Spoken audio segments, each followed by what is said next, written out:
Good Hey, evening, we are. everyone. We almost didn't make it, but we are here. That's right. Long story short, donate to Lady Shasha, please, so that we can keep the StreamYard happy. Yeah, yes, Thank you. because We would appreciate it. the StreamYard was like, we are not. I'm not about to let you even go on tonight, and I'm not. I was so upset about that. You know what? I think it's gonna let me change the style. What happens if I do it like this? No, that didn't Don't do start anything. experimenting now, please. Or Mm-hmm. stop doing 4 hour horror movie news Yeah. shows. 'Cause that you went. I looked at it was like it said something, and you went half an hour over the limit. Oh yeah. So yeah. So anyways, I hope everybody's doing fine. Whoever tunes in or whoever's on the live chat. Mm-hmm. Actually, let me get some orders of business out there. My last video, you guys can check it out. It is called Hair Raising Horrors. I talked about a few movies that are in relation to hair that is ghostly, haunted, or evil. And the movies I looked at were the Korean movie The Wig, two Japanese movies, one called Hair Extensions and one called XD Hair Extensions, and Bad Hair. So definitely check that out, as well as what Tonyman just mentioned, my horror week that I did last night. You definitely want to check that out. It was a marathon, ladies and gentlemen. It Hmm. was a long one. Yeah, not. I don't even think it was my longest, but it was very long. Yeah, I was in the Now, chat the whole time. for the show today, this is the format that we're ending up doing. We're going to do the first section of the show as spoiler free so we can talk about these movies for those of you that haven't seen it yet. And the movies that we will be talking about are Monster Island, also known as Orang Ikan. We're going to talk about Until Dawn. Then we're going to talk about Together, and then finish it up with Home, The Home. And then we'll do like a little break, and then we'll come back and get into some spoilers about all four movies, and in the same order. So, what do you think of that, Tony Man? That's fine with me. Yeah, let's do it. All right, so let's start with Orang Ikan, aka Monster Island. I believe this movie comes to us courtesy of Indonesia. Is that correct? I get yeah. I'm sorry. I just was looking at the chat real quick because double feature popped up. It said the only one we've. Oh, sorry. It says the only one we've seen is until you just changed it. All right, you click it every week. The only one we've seen is Until Dawn. Whoa. Okay, well, Mm-hmm. if you don't mind spoilers, then stay Well, for the whole thing, please. yeah, but this is the spoiler-free section. Actually, let me make a Yeah, banner and well, no, I'll wait to put the banner up because it's gonna obscure the picture on the screen. but is it from Thailand? Did you look it up? I'm looking it up right now. Not Thailand, Indonesia is what Oh, I thought. Let Indonesia. me just double check. Yeah, you got to It's Monster a Island. Go it's a ahead. co-production between Singapore, Indonesia, Japan, and the UK. Ah, Hmm. so if you guys want to see Monster Island, you have to have Netflix. No, it wasn't on Netflix. What was it on again? I forgot. Shutter. Really? Oh yeah, Yeah. it was. Yeah. You're right. Okay. Let me give a brief description. Set in the Pacific, 1942, a Japanese soldier and a British prisoner of war are stranded on a deserted island. Hunted by a deadly creature, two mortal enemies must come together to survive the unknown. Now, there was a couple movies that you said came to mind when you were watching this. Yes. Wasn't that part of the spoiler? No, because on the poster you can, and also you can name the movies because in the poster it's called Monster Island. It's implied there's a monster Okay. on it. Well, all right. I So, can say what they are, and then I can explain during the spoilers. But it did remind mhm, me of it reminded me of the Descent, and it reminded me of Predator. And mhm. there was one specific scene that I was like, "This is so Predator." But Yeah. yeah, okay. I have a But third movie that it reminded me of, and what? more about the relationship between the two men that were on the island together, and that's Enemy Mine. Have you ever seen Enemy Mine? Yes, a long time ago. Yeah, the relationship that these two gentlemen had to forge reminded me of that relationship on Enemy Mine. Very true. Very true. That's Luke Gossett Jr. Hmm. It was a. I mean, that was a kid when I saw it. Yeah, I was too. I haven't watched it as an adult. I bet it's even better as an adult. That could be. Oh, Um, yeah. so I'll just say the things that are very likable about this movie is it is it's a lot about relationships, but it's also about how people see each other. And it's very interesting that this is coming up today, considering the conversation that we had last night on my stream. How Wow. people can be at odds with each other because of propaganda that their governments have told them. And I then, must not have been paying attention to this movie at all because I didn't get any part of that story. I just got the two people landed on the island and the creature. That was like you that was didn't the get whole the gist of you it. you didn't get the part that at first they literally did not trust each other because one was from the UK and one was from Japan, and the Yeah, UK would but have there been was part a of the Allied forces in World War II. right. There was a reason for that, but okay. But good. Continue on with your synopsis, please. I'm sorry.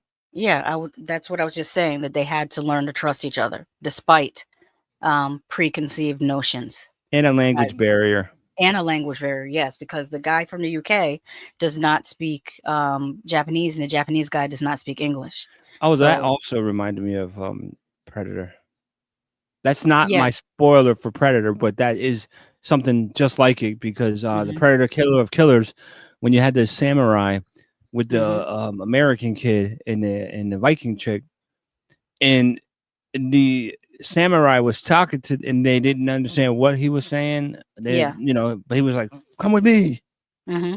But okay, Dollfishers love both movies, the Descent and Predator, so this has us intrigued. I think you'll really like it. I also enjoyed that it had an appropriate runtime. This movie is 83 minutes long, and I think that's all it needs to yeah. be, especially when you're working with very little dialogue because of the language barrier. Hmm. Also, the whole thing, save for the first opening scene, the majority of this movie is set outside on, the titular monster island. Another thing that I liked about it was it made great use of practical effects. I knew you would like that as soon as I saw it. I was Hmm. like, "Yep, she's gonna like this practical effects in this movie." Oh, anything else? I would say the direction is very good as far as everything, how they used the camera work. There were a couple times where I felt like they could have rested on a fight scene longer Hmm. instead of having very quick cuts with the editing, but that's more of an editing decision. I prefer fight scenes with less editing in them. You know what was driving me crazy though the whole time? Hmm. Because when I watched it on Shutter, I had the captioning on, like the closed captioning, Hmm. because I didn't realize that the dude was gonna talk Japanese and they were gonna have the subtitles. Hmm. But the English dude was talking English. Hmm.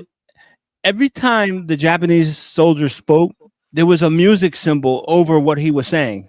It just had a Yeah, music, and I couldn't. I was like, dude, what the fuck? Come on, Shutter. that What that are you only doing to happened me? at the beginning of what I was watching, and then the music symbol went away after like the No, first two it happened the scenes. whole time on my TV. I was like, this is driving me crazy.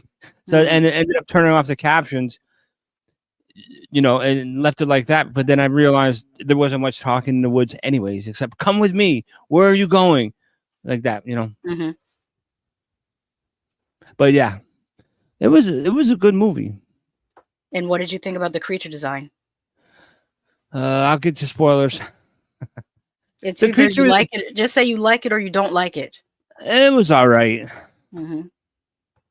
It was all right. I mean, another movie, if double feature, if you ever seen it, The Creature from the Black Lagoon. They even say it in the description of the movie. Yeah. It's a like a creature from the Black Lagoon type creature. Hmm. but it was not pulling any punches. I thought It was the acting was pretty good between these two individuals. They had to carry a whole film on their backs, and I thought yeah. they did a really good job. You know what? What year was this take place? 40 something, right? 40. 1942, so it's towards the end of the World War II. And I was just asking because, and I was watching Boardwalk Empire, and it was in the 20s, right? Mm-hmm. And I noticed on Boardwalk Empire and this movie, every cigarette they smoked, they had it. They didn't have it in a pack. They had like in a silver tin thing or a gold tin thing, and the cigarettes were unfiltered. Mm-hmm. Yeah. I was like, damn, a lot of unfiltered. My grandfather used to smoke those when I was a kid, so I was like, huh, they did have Yeah, like. yeah, they didn't have them. My grandfather smoked unfiltered Pall Malls. I wonder if they were better for you. Well, better for you than the ones with the filter because the filter has like stuff in it. I don't know. Who knows? But yeah, I just noticed that. I was like, oh, cool. Well, I should say who knows would probably be Google, but I don't. Yeah, I'm you not a know, smoker, so I'm not compelled to Google whether filtered cigarettes are better than yeah, non-filtered cigarettes because I'm never going to smoke a cigarette. So I agree. Yeah, I keep hearing it. yeah, I'm trying to hit the mute every time that notification goes off, but You're fine. Just let it go. mm-hmm, People know by now what it is. mm-hmm. But yeah, But okay. to I wrap did. up, No, I was just gonna say I did like the runtime as well. It was quick because it was like I started the movie and I was like, "Damn, it's already over." That's exactly what I said too. yeah, it's very quick. It gets right to the point. Um, I was gonna say it's kind of an adventure film. Was there any besides the ones that you said? Was there anything? Any other movies that reminded you of, or did you see what I was talking about? I saw what you were talking about. Okay, I thought you might think of another movie that might have popped up and gave you a different vibe besides the movie you said. The only other movie I would say that I could compare this to, and it's just purely from the human aspect of this, is Godzilla -1, because it is. Oh my God, That's sorry, probably the it's cat. probably one of the cats going back Yeah, and forth. It's really irritating my life. But I was saying Godzilla -1 is a monster movie that made me care about the protagonist, and this movie also made you care, even though you didn't have a long time or much backstory. It still got you invested in the two yeah, characters, and I thought that was pretty strong. Double Feature Podcast is asking, is this streaming? Yes, this is currently streaming on Shudder. yes. And Fo Mickey Latte says, hey, Fo Mickey Latte, welcome to the stream. We are in Oh, the middle of the spoiler free section, and I will let you know when we get to spoilers. You were about to So say? I was gonna say, so when Fomiki Latte shows up on our show, you say, "Hey, what's up?"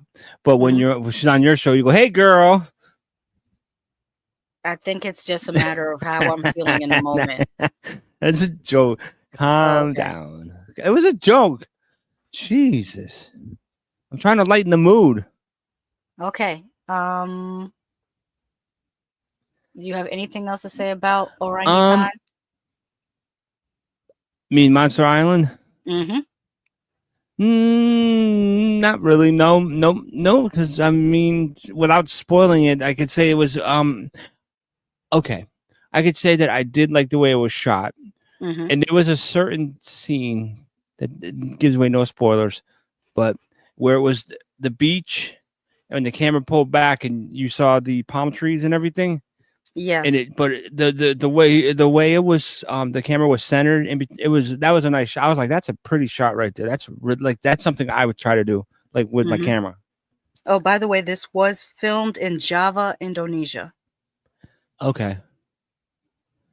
But yes, good movie, decent. Yeah. The parent's guide on this, there's no sex or nudity. Nope. There's no profanity. There's no alcohol or drugs, but there is smoking, so they have it rated as a mild. For frightening and intense scenes, they have it rated as moderate. but for violence and gore, it's rated as severe. Yeah. So there you go. And I Double agree. feature. If you Hmm. like gore and a Yes. story, you got yourself a movie. Hmm. Oh, and the two actors that played on this were Dean Fujioka as Saito and Callum Woodhouse played Bronson. Okay. Yeah. And I'm gonna also give it up to Alan Maxon. Alan Maxon played the orangutan. It's a creature. So Alan, good job with that. Hmm. Yeah. He did it. He did.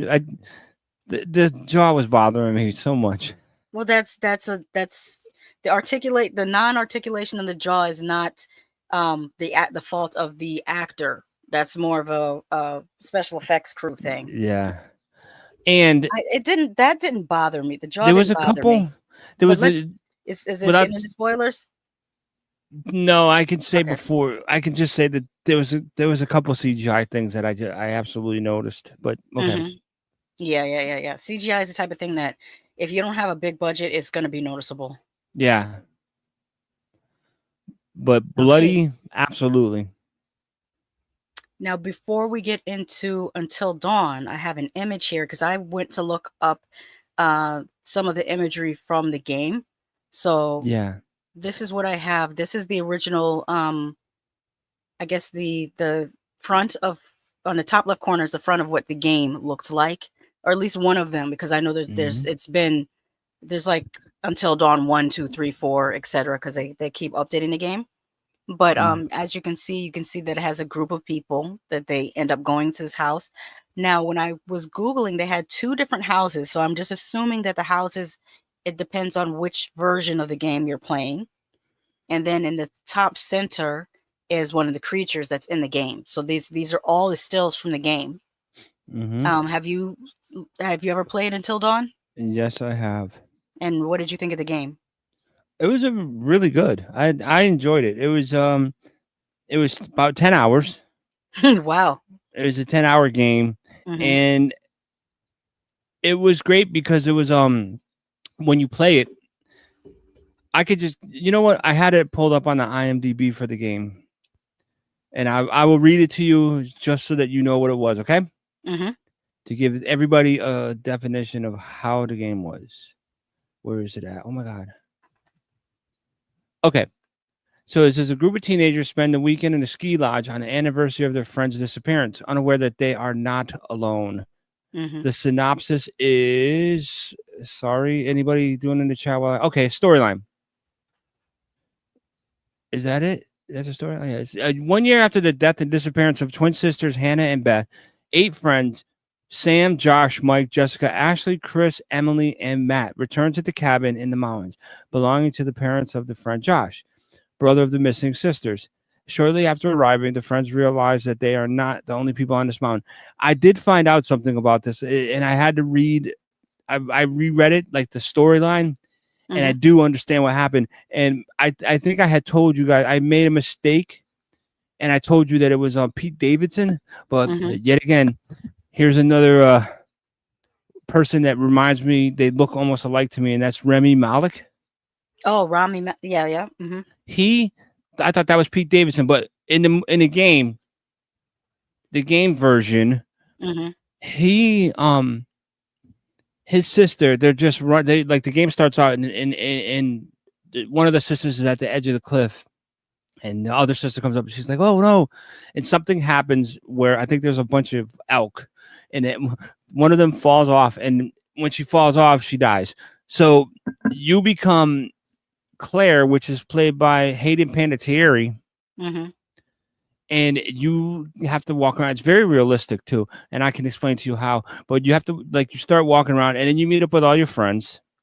And the game has a thing called a butterfly effect. So Hmm. when there's an action scene happening, if you go right or left, the game automatically will change to what to another scenario. And it was so I did the butterfly effect, and I didn't play it again because it was just a long game. Anyways, so even in the point where when you're playing a game, you're the girl, and you meet up with this dude with glasses that thinks he's really cool, and he finds a gun, and there's a squirrel on the back of a bench in the woods by that cabin that you see up top, and it says shoot the squirrel or don't shoot the squirrel. I didn't shoot the squirrel, and as soon as I didn't shoot the squirrel, the butterflies went whoop, and they flew around because it was a butterfly effect. So had I shot the squirrel, something different would have happened.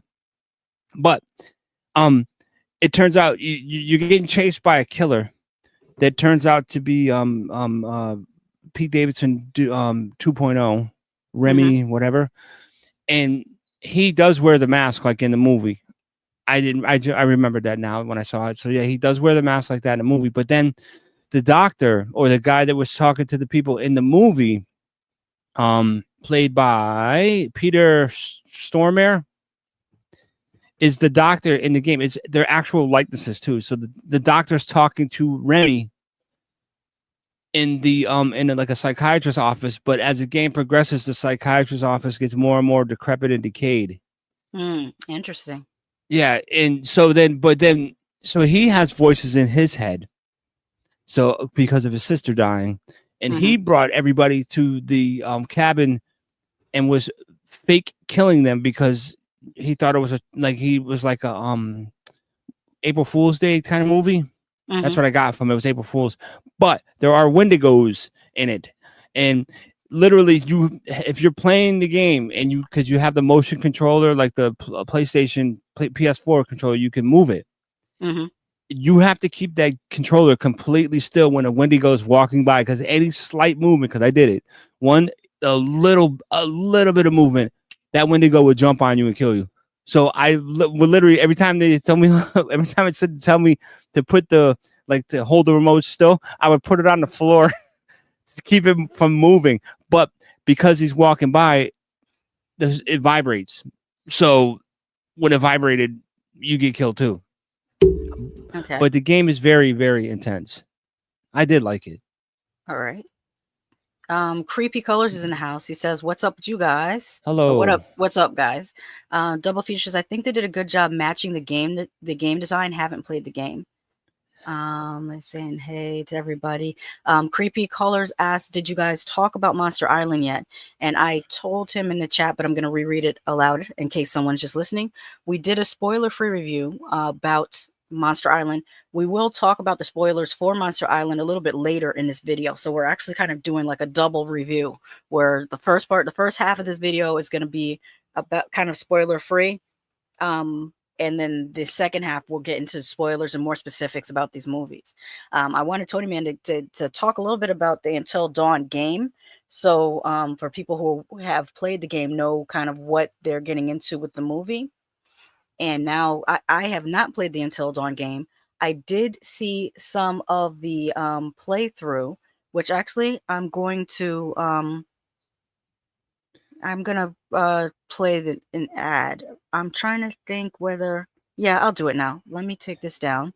Yeah, and in the game as well, I'm sorry, the deaths are permanent. So it's like if you don't help one of your friends and they die from a Wendigo, they're gone. You cannot bring them back. They're just done. Like there was one dude, he had glasses in it, and he was kind of like the one I said that was trying to shoot the squirrel. I could have saved him as Claire, as I hated Panettiere, but I let him die. I was like, he's a jerk. Yeah. Okay. If you want me, I can read. I can read like the paragraph of it. No, that's okay. If the internet cooperates, we'll be able to see a little bit of gameplay within the game, but it seems like it's taking forever to load. The game is 10 hours, so, and it's also divided into 10 chapters. So you think about it, it's an hour per chapter. You cannot save. I think you can save it once, or you can't save it when you do it. You have to wait for the chapter. All right, let's see what. Hello, friends and fans. I'm super excited to welcome all my pals back to the annual Blackwood. Now that right there, was that the little kind of welcome like all my the little shop? I can't see the sign. In the movie? Yeah, in the game that's right there. Do you see what the sign No, says? I'm or saying no? the little shop that looks like what from the movie. Yeah, Because when I watched the movie, I didn't see anything that reminded me of of the game. the game. No, at Okay, all. No. One thing, the Wendigos. Well, okay, there was and one.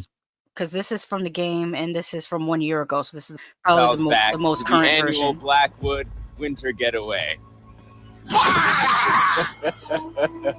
Nice one.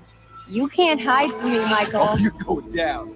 Yeah, look how realistic it is. Yeah. It means so much to me that we're all still here together. Fight the breakup. I feel like someone's watching us. There's no one out there. The animation kind of reminds me of The Last of Us. Yeah,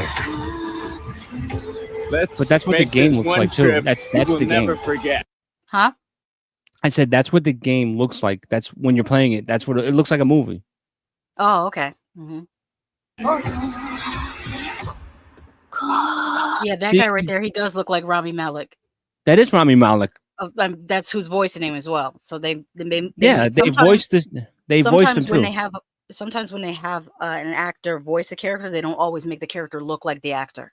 So for No, this, they they- actually made the character look like the actor. No, they had the actor play that. They had the actor model, computer model for the character. Oh, That's okay. what you're saying. Like Yeah. Hayden Panettiere looks like Hayden Panettiere.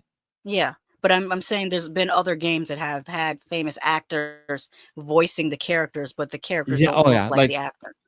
Call of Duty's good for that. hmm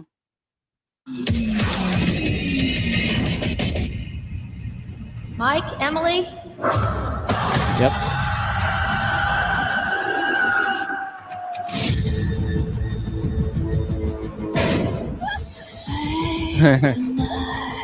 I was down there. You were? It was horrible.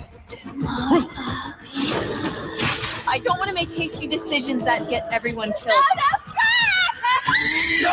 We should stay put right here until dawn. Jessica! You can't let me die! You can't. I did. Yeah, you see the dude with the glasses? hmm That was the dude I'd let die because I was like, yeah. Because it was like a horror movie because all he was interested was trying to get some booty from the cheerleader girl the whole time. He was like, hey, come here, girl. hmm But yeah, keep playing it. This guy, the guy with the mohawk and the glasses. Yes. Yes, him. You just had a little square. Go ahead, let it. Yeah, right there. Right there. Yeah, him. Mhm. I let him die. He was annoying.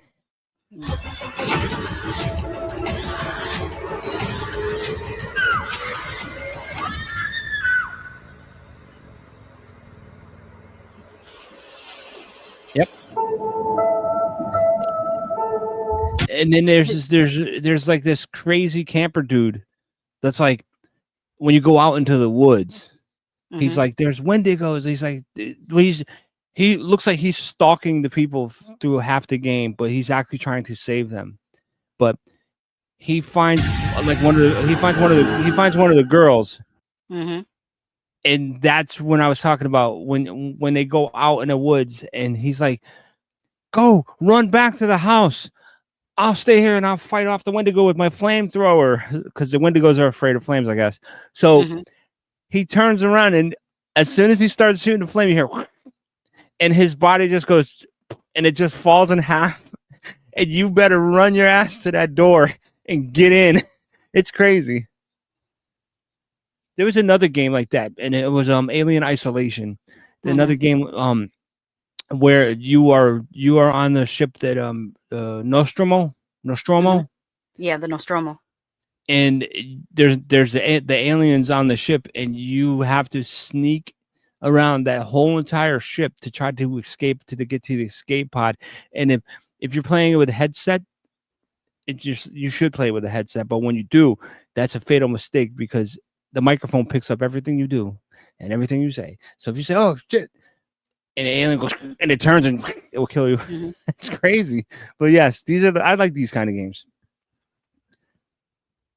Now that said, let's get into the actual movie.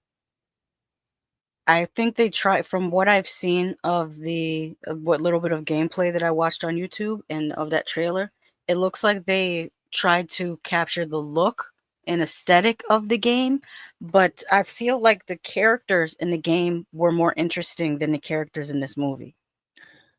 Yeah, I'd have to agree. I did like the plot convention that of them having to work together in order to survive the night, basically. I kind of like that. You don't see that in most horror movies. Usually there's a quote final girl. So I like that they made that a plot convention that, you know, if other people, well, I'm gonna misspeak because it's hard to talk about it without getting into spoilers. Okay, I'll come back to that point later. Right. I think that I approached this the same way that I said to someone once about the last Airbender movie, the M. Night Shyamalan, because they said that they enjoyed the last Airbender movie, and I hate that movie. But I watched the series, and I feel like Until Dawn is a similar type of thing. If you've never played the game, like I've never played the game, I had a lot of fun watching this. But I could also see how they've changed so much from the game that if you were someone who played the games and enjoyed the storyline in the games, that you will probably be disappointed in this movie. So Yeah. just like I said about the last Airbender, if you watch the series, all 4 parts of the last Airbender series, you're gonna hate that last Airbender movie. But apparently the people that I've met that have enjoyed the last Airbender movie, it's because they've never watched the cartoon series. Yeah, but if you haven't played the game, just if Mhm. you go in and just watch the movie, like if you just want to watch it, Yeah. you'll get a kick out of it. Yeah, because I think the scare scenes were well done. I think the jump scares were well timed because they got me twice. I know Um, they did. I the knew they gore did. the gore looked great. There's a specific scene, and I know it's one of your favorite scenes, one of my favorite scenes. We'll talk about it when we get into the spoilers. The gore looked amazing. I really enjoyed that. Yeah. Yeah, Okay, and also just in this what you said, it's like they have the characters, or is that I don't know if it's a spoiler or not, but no, the characters, they're trapped somewhere and they have until dawn to survive, but they have to survive until dawn.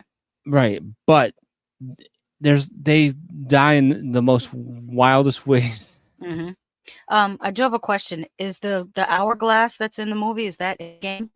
Yeah, yes it is. The doctor has it on his table as he's doing a psych evaluation. Tom Baker says characters in the game are more interesting than the movie. LOL. Yes, Tom. Hellion Hellfighter says, "Hey everyone, Lady Shasha, how'd you get in my TV?" Double Feature says they did a good job with the gore, and also that they loved the kills. I did too, because I was not. Part of the reason why it took so long to watch this movie is from the trailer, it didn't look that interesting to me, so it wasn't on my list to go see in the movies. And now that it's just popped up on Netflix, decided, oh, might as well put it on. Nothing else is going on, and I was pleasantly surprised by how entertaining it became. The first, I would say, 10 minutes, the characters were a little bit overly expository. Like every other line is just a description of who they are to each other, and I just thought that was kind of a lazy way to write exposition. Like, Yeah. you know what I compare it to? Friday the 13th 3, I think, is a good example. A lot of times in movies, especially modern movies, they'll have 2 characters walk into a room and go, well, you know, you are my brother, or, you know, we've been best friends since 3rd grade. That's so irritating. Whereas in Friday the 13th 3, you had the guys, they're just chilling, sitting. Was it 3 or was it 4? You know what? I'm confused myself. I think it was 4. Sorry. I meant 4, not 3. When they're sitting in the back of the car, just talking to each other, and the one guy is saying to the other guy, "She doesn't like you because you're a dead fuck," and he's and just the shit talking lets you know what their relationship is to each other. They don't have to lousy lay together or we're best buds. They just have a conversation, and you can glean from their conversation who they are to each other. Same thing with Nightmare on Elm Street. Tina had a nightmare, so she didn't want to. Her parents went away for the weekend, and she doesn't want to be home alone. So her friends come over to keep her company. They don't need to say, we've known each other since 5 years old. They didn't need to say that. They Yeah. just interacted with each other, and we knew, okay, these are kids that live in the same neighborhood. Yep. Just do that. Just write dialogue that seems natural to people, because that's one failing in this movie. We're supposed to have a reaction when the events happen and put different characters in danger, but you don't feel a connection to those characters, and you don't feel that those characters connect to each other in any way. Yeah. They don't feel like a group that has been tight or close with each other at all. So Sorry, I I think, I'm sorry. I was looking at the trivia for the game, and this one just stuck out to me. why would you do that while I'm never sorry. mind. Sorry. No. Go. Keep going. My bad. I'm sorry. That was such a non sequitur. You're right. I apologize. No, it's not just that, but the point of a podcast is for it to be a conversation. Oh. Yes, I agree. I put my phone down if you didn't hear it. All right. Tom Baker says Tonyman said don't do 4-hour streams, but I love the longer streams. Yeah. Well,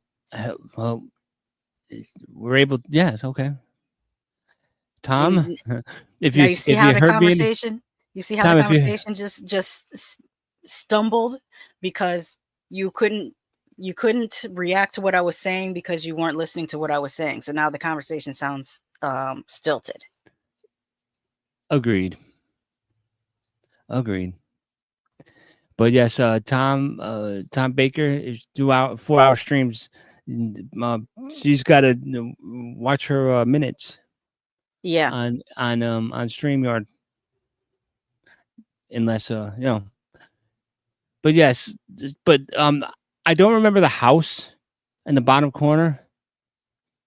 Yeah, that's the house from the movie, but it doesn't seem to look much like the house from the game. No, Because no, because number one, it's not a ski lodge. Like it's just a right. That's yeah. You were up in a ski lodge. yeah, but it's just a Victorian house from wherever this was. You know what? Let me look into where this was filmed. Because I had it pulled up. This is filmed in Budapest, Hungary. oh wow. They've been doing that recently. There've been a lot of Hungarian filmed movies because I guess basically if we ever go to Hungary, we know that it basically looks like here. It looks like the US. That's what I was gonna say. Like if you're in Budapest, Hungary, Mm-hmm. and you're shooting a movie, you could surely there's a mountain up there with a lodge. No? Yeah. Well, the time of year, you can see how green the grass is. It's Yeah. not the time of year where there would be snow.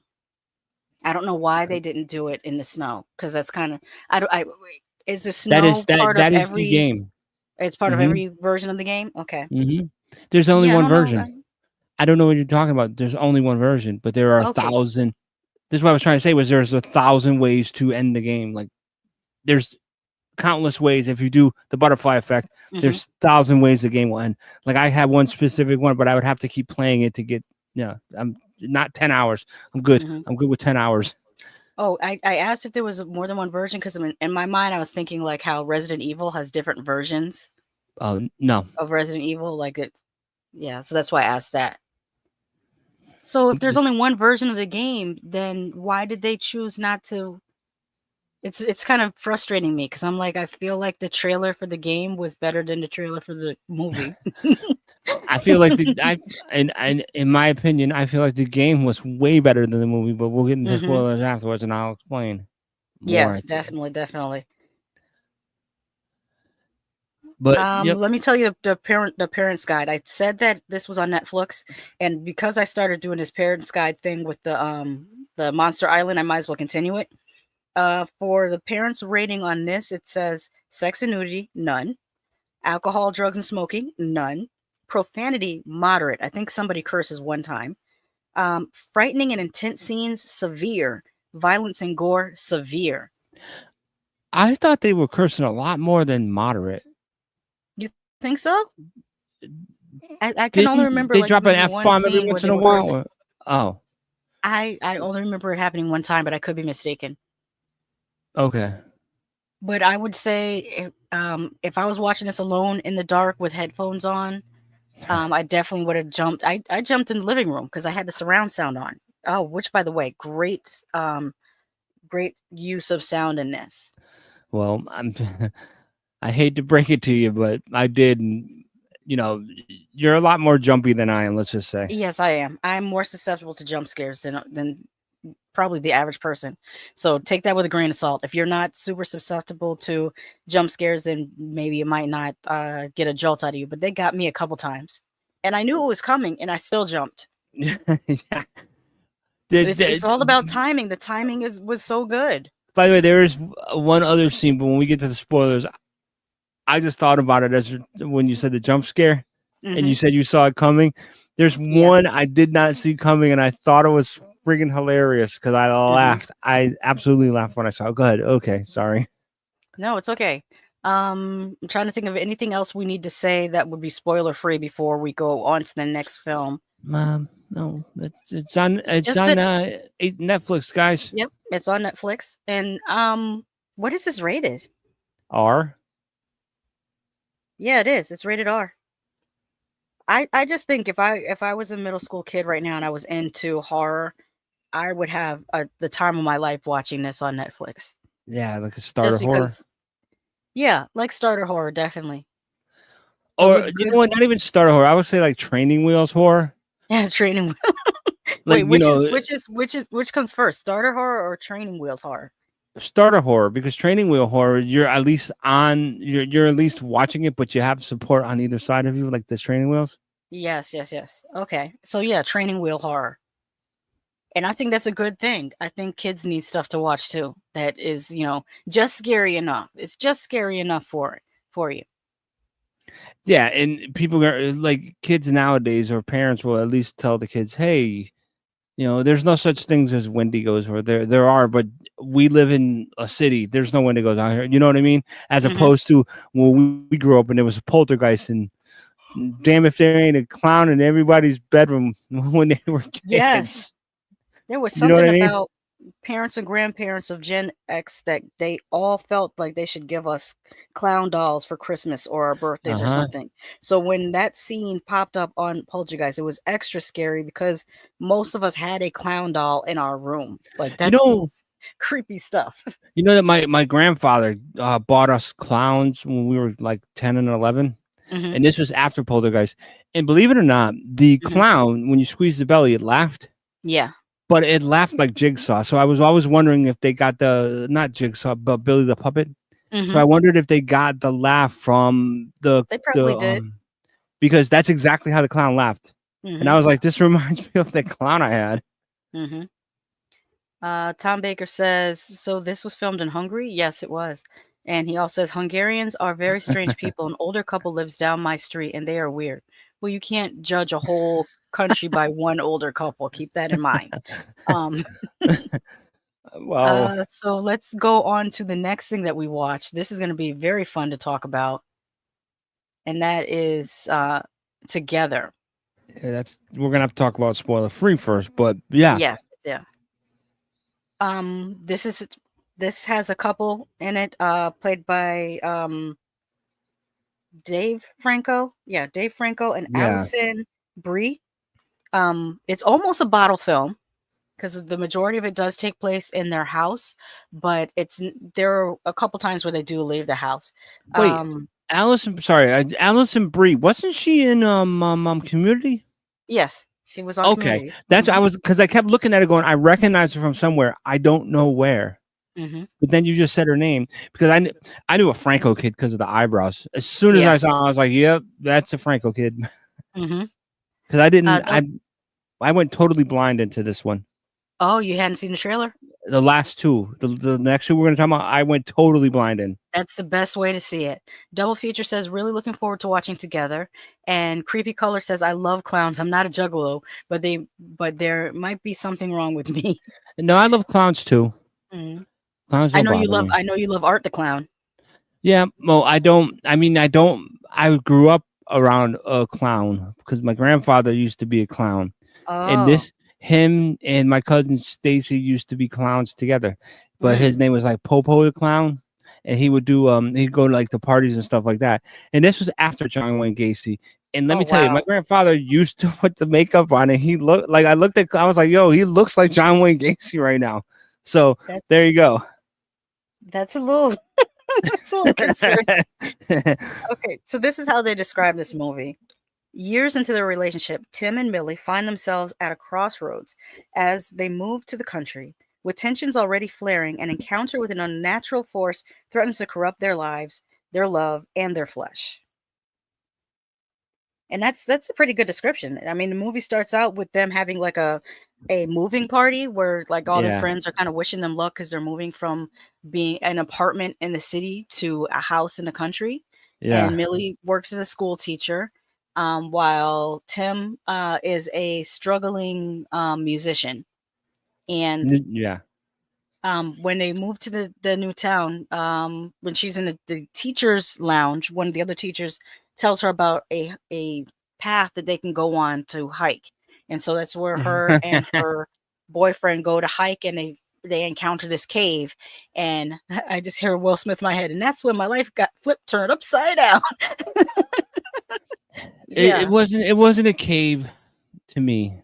Yeah, know, I mean, that's a spoiler. It's revealed to be something else, but for the non-spoiler part section of this, oh, we'll say it's a cave. all right, because I have a different name for when we do the spoiler review. Oh, okay, cool. Um, So stay the around, guys. You'll hear it. the one thing that I think is to the detriment in this movie is I don't think Allison Brie and Dave Franco have chemistry. Like, I No, know they're trying to convince us that they're a couple, but they always feel like brother and sister. They never feel like a romantic couple, even though there is a part where they're supposed to be drifting apart from each other and not so romantic with each other, but they still don't feel like they. they sound like they weren't probably weren't even acting for that part. Yeah, the scenes where they have to be distant from each other and go through relationship issues feel more real than the scenes where they're supposed to be lovey-dovey with each other. Mm-hmm. And it was like Dave. I'm sorry, but everybody can like Dave Franco, but he was very wooden to me in this movie. Like I didn't get any kind of like I wasn't like, oh dude, come on. Like I didn't have any feeling for him either one of them. I was just like, all right, so this is what happens. Okay. So yeah. And that's a spoiler free. Yeah. But how was your overall enjoyment of this film? We'll keep it to general like that. let's just say that I probably, because the way I had watched them, I probably should have the last two. The way I watched them, I should have watched them in reverse. Mm-hmm. And because one movie kept my attention the whole time, the other movie I was just like, okay, kind of. But I know when we talk about spoilers, I could tell you, I already know as I was watching this movie, I said that scene Lady Shasha is gonna love. I can already tell. I can tell you what scene it is, or a couple. Well, but yeah. Well, I'll say this: it kept my attention. I did think it was slightly on the longer side. I think it's over an hour and 40 minutes. Yeah, an hour and 42 minutes. I think they could have told this story in 90 minutes. Honestly, I do like some of the stuff that was done with Dave Franco's character Tim and his nightmares. I thought those were handled pretty well. He had some trauma from earlier in life. Yeah, and he has nightmares, and I thought those were well done. I thought they were effective.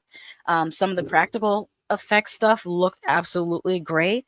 They did do some stuff with CGI, which I think for the mid-budget range this film is in, I think it looked pretty good.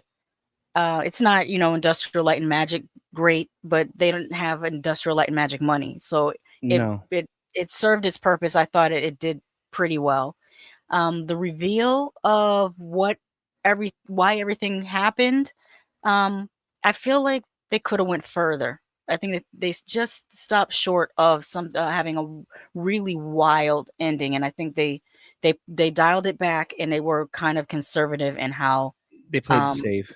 Yeah, they played it safe. That's a perfect way to say it. They played it safe, and they really could have went, completely bonkers with the explanation. Yeah, exactly. That's exactly how I felt. Like I was like, oh, I'm like, oh, there's your safe ending. Mm-hmm. And I'm like, we are post barbarian now. We are post malignant. We are People wait, are wait. okay with a wild ass ending. We're post substance, and we're Yeah, also the substance. Yes. and to quote your sister, Mhm. once you see a chainsaw up the ass, Yeah. Oh yeah. She said it's hard to once you see a chainsaw, that's from Terrifier 3. Once a chainsaw is up someone's ass, like there's no going which back. no, she said it's hard to top. She said it's hard to top a chainsaw up the ass. Yes. Yeah, I think that was her quote. It's hard to top a chainsaw up the ass. Yeah, as well. Or in the case of the substance, it's hard to top a titty growing out of an eye socket. That was crazy. Like like if you're gonna go there, go all the way there. Yeah. Creepy Color says, I don't really know a movie that Dave is good in. Talking about Well, Dave Franco. And he also says Allison Brie and Dave are married they're married in real life, and that's their oh no, this is giving shades of. Did you ever see oh god, what was that movie? It was a movie with Tom Cruise and Nicole Kidman when they were married, and they also had no chemistry. Eyes Wide Shut. Yeah. This is giving shades of Tom Cruise and Nicole Kidman. But Yeah. in the very beginning, and this is only for I hate doing this, but this is only for you. But in the beginning of the movie, when you watched it, right, when they're when they're both on screen. Oh, when they introduced the movie? Yeah. Yeah. I immediately thought of #missing couple. I was like, oh, if it's gonna be like this, I can understand. But then I went into the movie, I was like, oh shit. Because you didn't see #missing couple yet. No, I haven't. But yeah, but Creepy Colors, I don't even know a movie that Dave hasn't been in. This is my first time ever seeing this dude. No, I want to say he was in a movie with Seth Rogen. I feel like he was in a Seth Rogen movie. Okay, that doesn't tell me anything because I don't watch Seth Rogen movies. It was the movie where Seth Rogen and his wife moved next door to a frat house. Oh, that's the only one I've seen. Yeah, he was one of the frat brothers. But that's it. That's all I remember him from. Yeah. Okay. So, all right. So then I do know him from one movie. Tom Baker says, Eyes Wide Shut with all those naked women. Yes, Eyes Wide Shut. Tom Cruise and Nicole Kidman did not have on-screen chemistry. I think after that, didn't he jump on Oprah's couch? That was years after he jumped up and down on Oprah's couch. That was when he said he was in love with, I think the little girl was she from not Party of Five? Was she from Dawson's Creek or something? She was from one of those nighttime teen shows. Oh, Katie Spade? No, Katie Holmes. Katie Holmes. Yeah. Yeah, and then he was telling Matt Lauer he was being glib. Mm-hmm. You're being glib, Matt. Do the research. I've done the research. Yeah, those were the times. But nothing will beat when Tom Cruise showed up on, I think it was 106 in Park or something. It was on BET, and he was dancing on a float. He was doing it. It's going down. Yeah, meet me at the club. It's going down. That's what. Yeah. Oh God, I should make a GIF of just Tom Cruise doing that dance and just play it at random times during the stream. Wow. Would you recommend Together? Yes. I would recommend it also, especially if you like body horror, because I mean it is a body horror. So know that going in. Twins got me. Double feature says it's Katie Holmes, and she was on Dawson's Creek. Thank you. I don't want to wait for. Should I Oh, I could. As a matter of fact, while I can do this because as you're talking, I can do this. Correct. I'm looking up I'm looking at my text to you without the spoiler because I said no spoilers, but and I said what the movie reminded me of. Remember? No, I don't. What did you text? Let me see. I'm sorry. You keep talking talk more about your movies. So what I will say what it sort of reminded me of, because I was taking some notes on the movie because I think I'm gonna end up reviewing it by itself. And where is it? I'm glad I write stuff down because otherwise I forget. I said that there were good Lovecraftian movies that capture the visceral, otherworldly, indescribable horrors that our mind just can't conceive. And I wrote in parentheses, The Thing, Reanimator, Society. And then I wrote, and there are bad Lovecraftian movies that are just an excuse to say, look, see, we did a Lovecraft, but don't really have much beyond that to offer. And then I put in parentheses, The Unnameable and Color Out of Space. I would say this movie falls halfway in between, but some of the effects work in it, some of the grosser parts of it reminded me of The Fly Part 2. So Yeah, if you've seen The Fly yeah. Part 2, yeah. I guess I deleted the text, but I was like, if you liked Substance, you're gonna love this. That's exactly how I was like, no spoilers. But if I know you like Substance, you're gonna love this. That's exactly what I wrote. It definitely one of the strengths that it did with its gross out scenes, I'll call them, is it really lets you, it built tension and then it lets you see what you're gonna see. But I think the way it built tension was to always show like one person kind of reacting to what they're seeing first before they show you what that person's reacting to. Yeah, And I thought that was a pretty clever way of handling that. I agree. Yeah, to me, the movie though, like there is a certain scene, and I think you might know what I'm talking about, where I felt like I can see the CGI in that one too. Oh yeah. I know what scene you're talking about because I was thinking about that. Like, if this had a, if it had a Marvel budget, let's just say that, yeah, because if it had a Marvel budget, it would have looked great. I felt like if you don't have that, try to do it practically. Go back and look at some of the things that they were able to accomplish with like, and a lot of people probably may not agree with me, but I'm going to say it. Nightmare on Elm Street 4, the Dream Master, had some of the best practical effects of the series. From the cockroach stuff to Freddy's chest. When you see the, but you can't check out. Yeah. To the set piece with Freddy's chest with the different faces and that type of thing. If they had used that same almost 40-year-old technology that they used to do the faces and Freddy's chest, they could have done the scene that you know what? We'll have to move on to the next movie and come back and talk about spoilers. So stay tuned. Later in the broadcast, we will get into the spoilers for Together. But since we can't talk about this movie anymore without spoilers, we'll move on. But before I do that, I will do the content rating on this according to IMDb. Sex and nudity, moderate. Alcohol, drugs, and smoking, moderate. Violence and gore, severe. Profanity, severe. Frightening and intense scenes, severe. I was not frightened by this, but I will say certain scenes were very unsettling. Certain scenes, if you wanted to eat something, you won't want to eat after watching them. And so yeah, it was kind of gross. And the only scene, I mean, there were a couple scenes that we'll talk about in spoilers, but the nudity, there was only one time that you saw half of Alison Brie's boob, and that was like, is that even her, or is that like but there's a double? whole scene with James Franco naked in the shower. Oh yeah, that's right. But come on, it's a butt. Yeah. All right, but, so let's get on to the next one, and that is The Home. Now, this one you said of the movies that we watched, this was your favorite.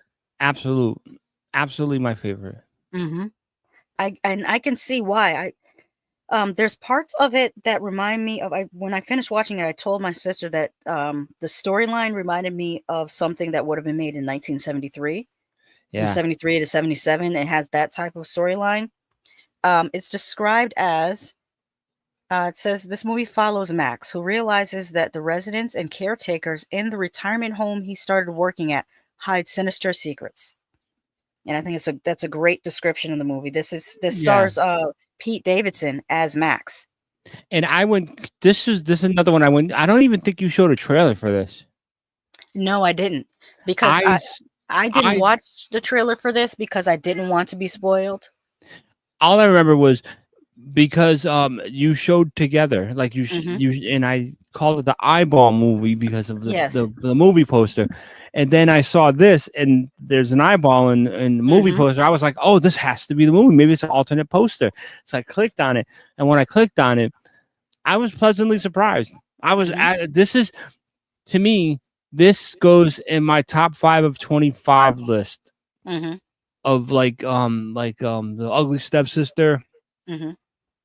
and I forget what I said was number 2, but this is probably in my top 3. I Oh, we like should. this a lot. You should make a note of that so we can do our in December do our top 10 list of the year. Okay.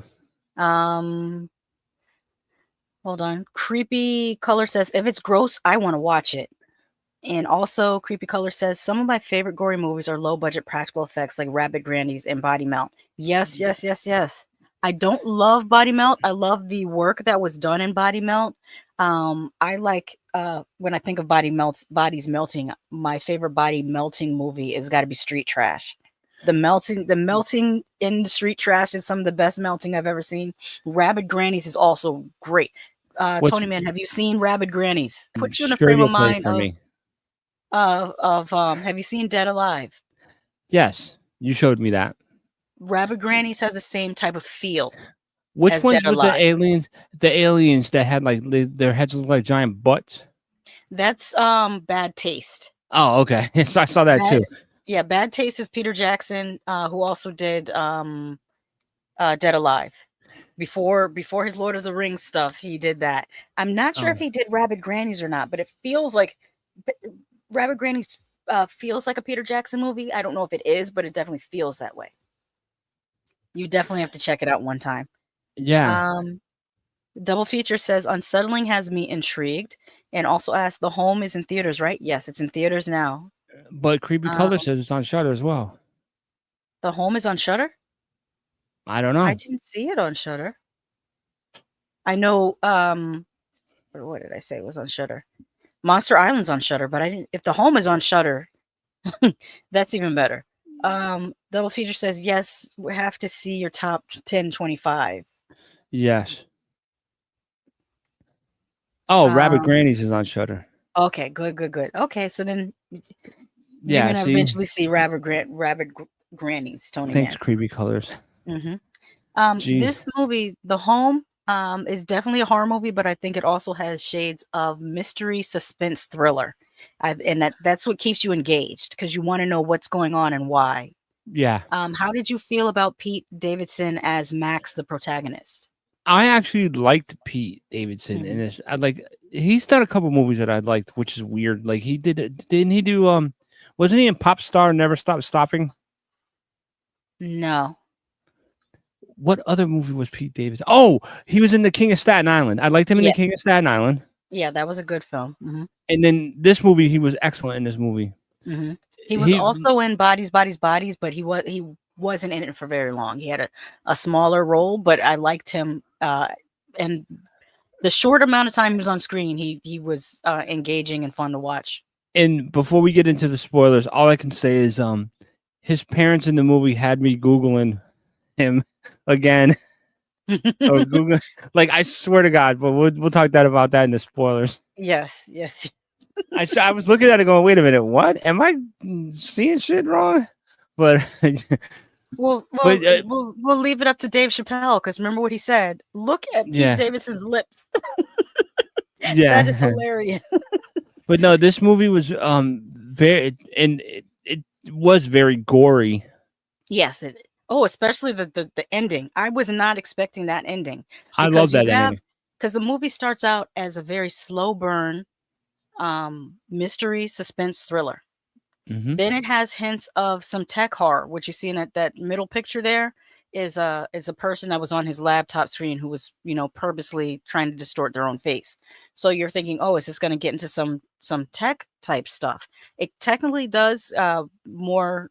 No, I can't say that's going to be spoiler, but yeah. But then this is the one that I would hold up to, like I said before, what we said about The Substance, Barbarian, and oh gosh, I said the name earlier, Malignant. Yeah. These are 3 movies that the last 10 minutes are balls to the wall. What the fuck? This is great. And this is one of those movies where the last 10 minutes is like, what the fuck? This is great. Yeah. Did you watch this with your sister? No, I Oh. watched it alone. Ah, but yeah, it was. There were a couple scenes that I was like, Mhm. wow, and then to the ending, the last what was it 10, maybe 15, 20 minutes. Mhm. It was just yeah. I just have to agree with you on that. The weight was that's what I call a slow burn, because a lot of times people call movies that slow burns that are just slow. The whole movie slow. No, a slow burn means that it builds up to something climactic. In a lot of Yes. these movies, they make you think they're going to build up to something climactic, and then they do nothing. This movie doesn't do that. This movie gives you a climax. Like, this movie is like, okay, we're setting up all these things up for you to look at these different breadcrumbs that we're setting up. So you follow these breadcrumbs, but when you get to the end, it pays off. It's worth it. You know what I'd liken it to as well? A slow burn movie. Mhm. I would liken it to, for lack of a better term, but a thunderstorm. Like when the Yes. thunderstorms, because you see it on the horizon and it's slow. Mhm. It's a slow burn because you see it coming. You Mhm. know it's coming. You just don't, you don't know how much time you have. But then when it's over you, it's like, and then Mhm. you get all the lightning and the thunder, and then it blows away, and then you're like, wow, that was pretty cool. At It's least I interesting am. that you should say that, because one of the background things that's happening in the movie is an approaching storm. A hurricane. A hurricane is approaching in the background as things are happening in the movie. Like, they will Yep. cut to the TV every now and then to let you know the hurricane is getting closer and closer. And that provided an extra threat as well. I like that. But or Mhm. or as I said, I'll do it as cleanly as possible, but I said it's also like the anticipation when you're with a woman Mhm. and you get like a slow burn movie, and you're romancing the woman, you're getting everything going, and then the deed happens, and then you're like, that's it. Some slow burn movies are like that, where you're just like, Mhm. okay, this is good, this is good, that was it, damn, and you feel unfulfilled. Mhm. That's what you were talking about. Yes. And yes, okay, so I'm sorry, I had to click on this. Go ahead. Tom Baker says the best slow burns are interesting even before the climax. Alien is a good example. Yes, but imagine if you watched all of Alien and then they didn't show you the alien. You'd Yeah. be disappointed. You'd be Or they like, were, what did we do all this for? or like the That's thing, what I mean. like the thing. Yeah. If you never Uh, saw the thing, yeah, if you watched John Carpenter's The Thing and they just never showed it, you would be like, what are we here for? yeah, Tom Baker says the substance is good. It is not just good, it's amazing. You got to yes. check that one out. You haven't seen it. Doc Kaiju is in the house. Hey, Doc Doc. says, "Oh no, I'm late." That's all right. You're just in time, especially if you've seen Monster Island, because we're going to get back into talking about that. In a Spoilers. yes, we're going to get into spoilers for Monster Island, and I hope that you got a chance to see it. But I promise, Mhm. like I promise, Double Feature or whoever that have not seen these movies, Mhm. that I won't go too in depth with my spoilers, so that I can leave a little bit of intrigue. Mhm. But Yeah, yes, same. I'm not going to do all the play-by-plays, but I will no, talk about no, the highlights. yeah, we're not gonna go quote by quote or like, hey, this character did this, and this. Mhm. We're just gonna talk. Well, I'm going to talk like in a big ball of wax. But Mhm. okay. But yes, Okay. where would you rate this movie on your top 25 list or top 10 list of 2025 so far? So far, I would say the same as what you said. It's up there with The Ugly Stepsister. In This substance. The Substance is from 2024 though. Oh, damn. So for this year, I would say these what else?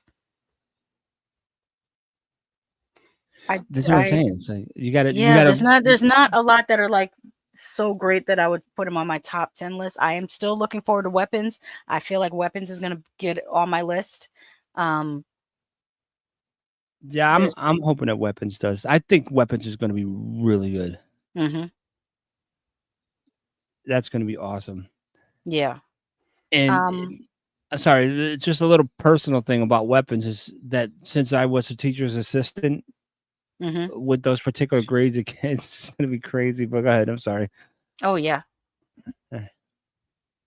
Oh, I also liked well no, that'll get into spoilers as well.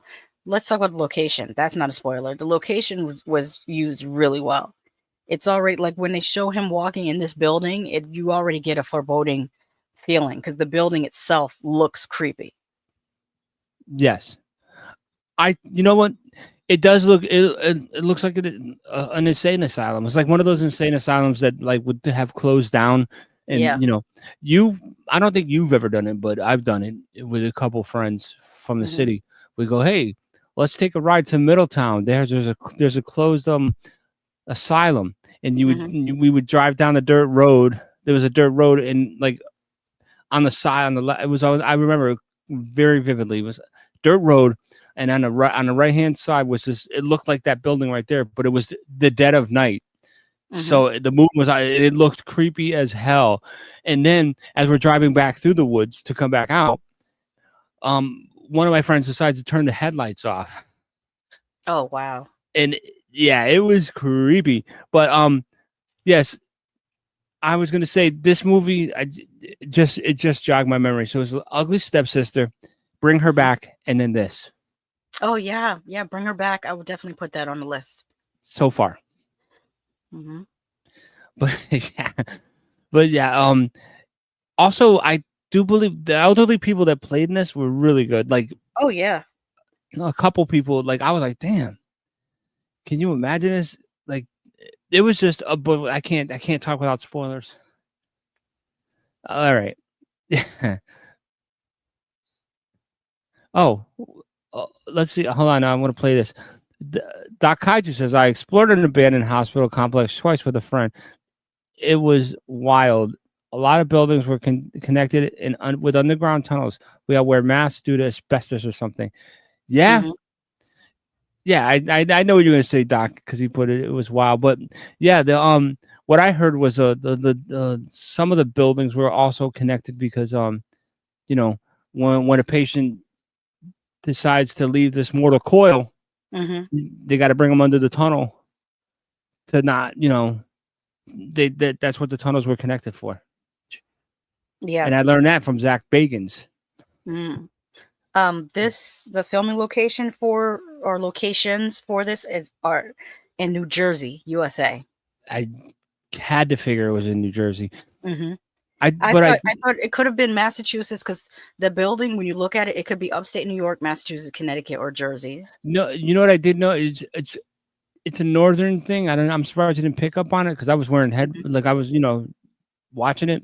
hmm The accents, I was like, they all sound like they're from New York or from New Yeah. Jersey. Like everybody in there.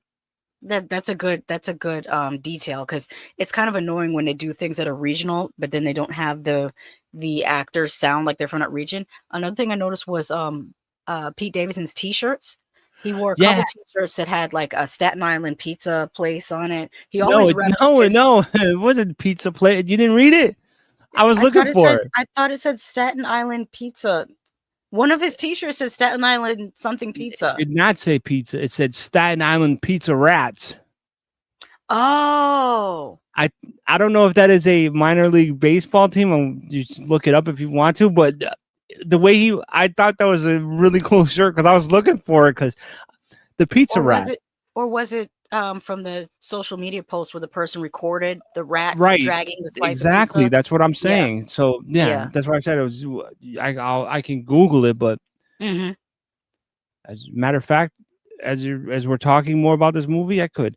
But yeah, what else did you notice about it? He really gave me like New York, New Jersey, Connecticut, Mhm. no up north type feel with that when he was wearing his smock with his hoodie underneath it. Yes. I was like, that's how I would have dressed in these crazy cold asylums. Also, his reactions to things. When things would happen, he had a very natural reaction. He would say things like, yeah, this is how a person would react if they were in that scenario. I thought that was really authentic. Also, the fact that his character it's like his character was a criminal and not at the same time. I'll spoil just this one thing because it's not it adds texture to the story, but it's not like a reveal. His character gets in trouble for doing graffiti. But his graffiti is almost always about environmentalism and climate change. So it's like, on the one hand, you could see that he cares about people, about the environment, about the future of the earth, but at the same time, it's still illegal to do graffiti. So that's how he ends up having this job. It's part of his probation. He has to work for 4 months in this Yep. old folks home. And But he yeah, I couldn't- like that added more depth to his character. And also, he, as an actor, I have to take some points away because if you're kind of playing someone as kind of yourself, like he's kind of playing himself in a lot of ways. But some people have made their whole career playing themselves. Like Jeff Goldblum. Jeff Goldblum is not an actor. Jeff Goldblum is just Jeff Goldblum in different movies. Right. I'm Yeah. like, I love him. I love Jeff Goldblum, but he's not really an actor like that. He just plays himself. But in 2019, Hmm.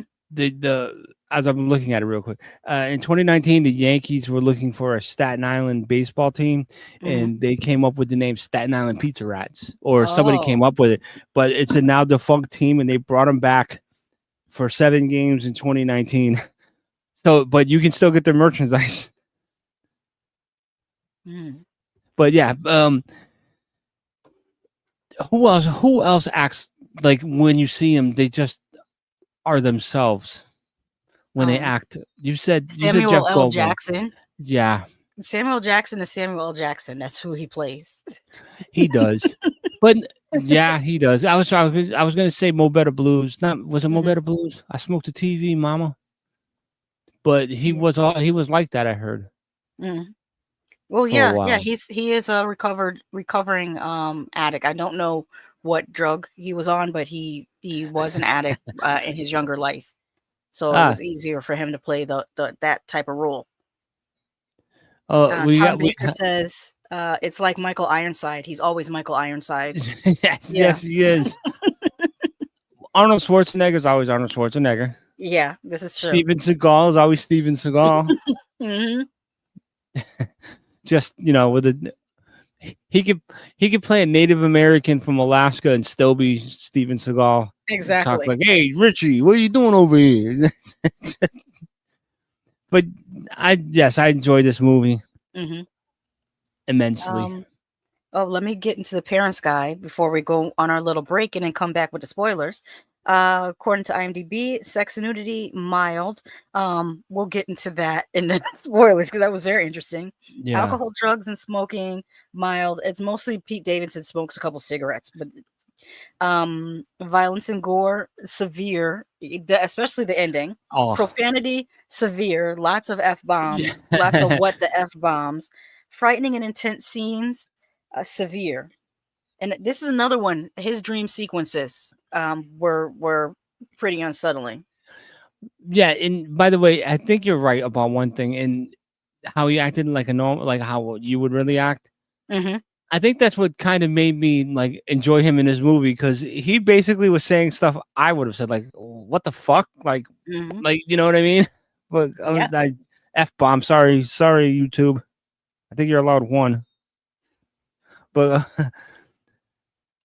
But yeah, I don't know how many were allowed, but sometimes, I mean, the rumor is that they suppress your videos if you curse too much. But I'm just like, we're adults here. This is how we speak. But you also put an explicit lyric thing on your thing, so I don't know. Oh, I did do that. I did that just for the look of it, and because we are having adult conversations, Yeah.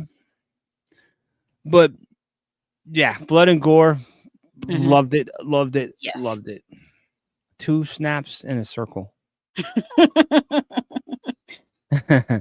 Okay, now it's my turn to play Beat the Clock because I'm gonna put on the break and I'm going to try to reheat Heat up my coffee. Yeah. Yes, because it got cold on me. I started. Well, if the break ends, I'll interact with the chat for a little while.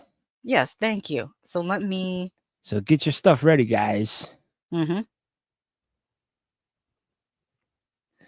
Are we? Are we? I'll be on mute.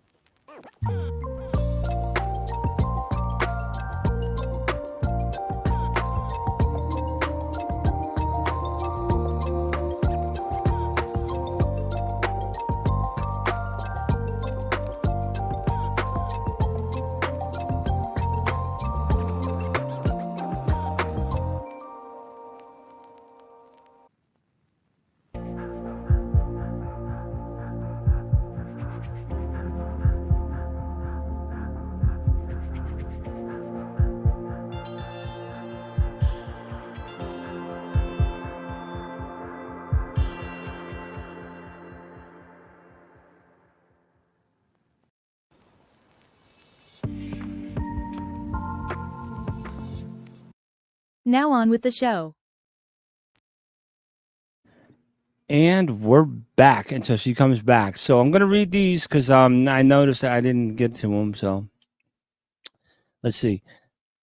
Yes, and talk about scary things. Asbestos, it's a killer. Absolutely, I agree. And I'll talk about that in a second. Let me just get through these.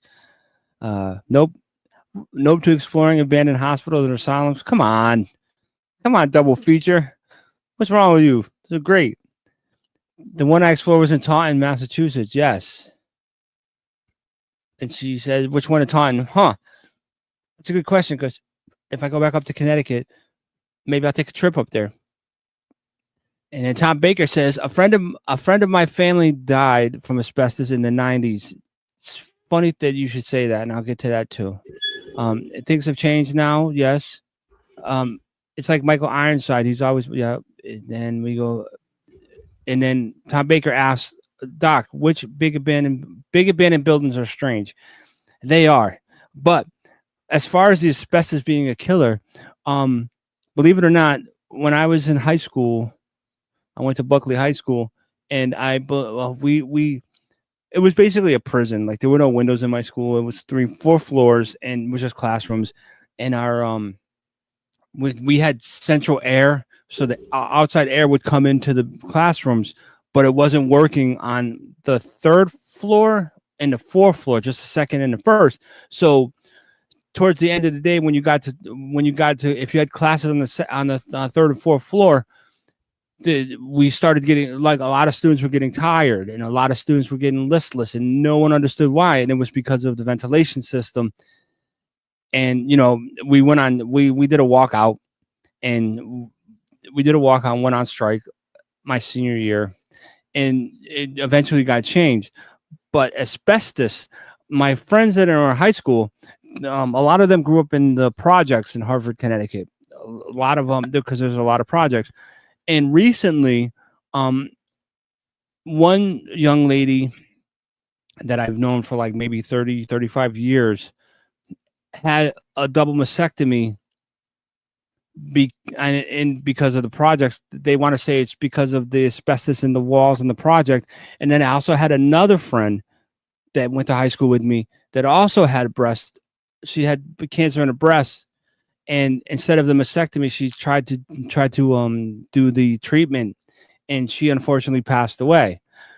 Now, my grandmother's house that was built in 1950 something that they own. My mom had COPD, and what they found out, I don't know how they found out, because I still don't understand how they found out, but they tore the whole house, interior, the walls, and everything, because I guess back then there's asbestos in the walls and on the floor.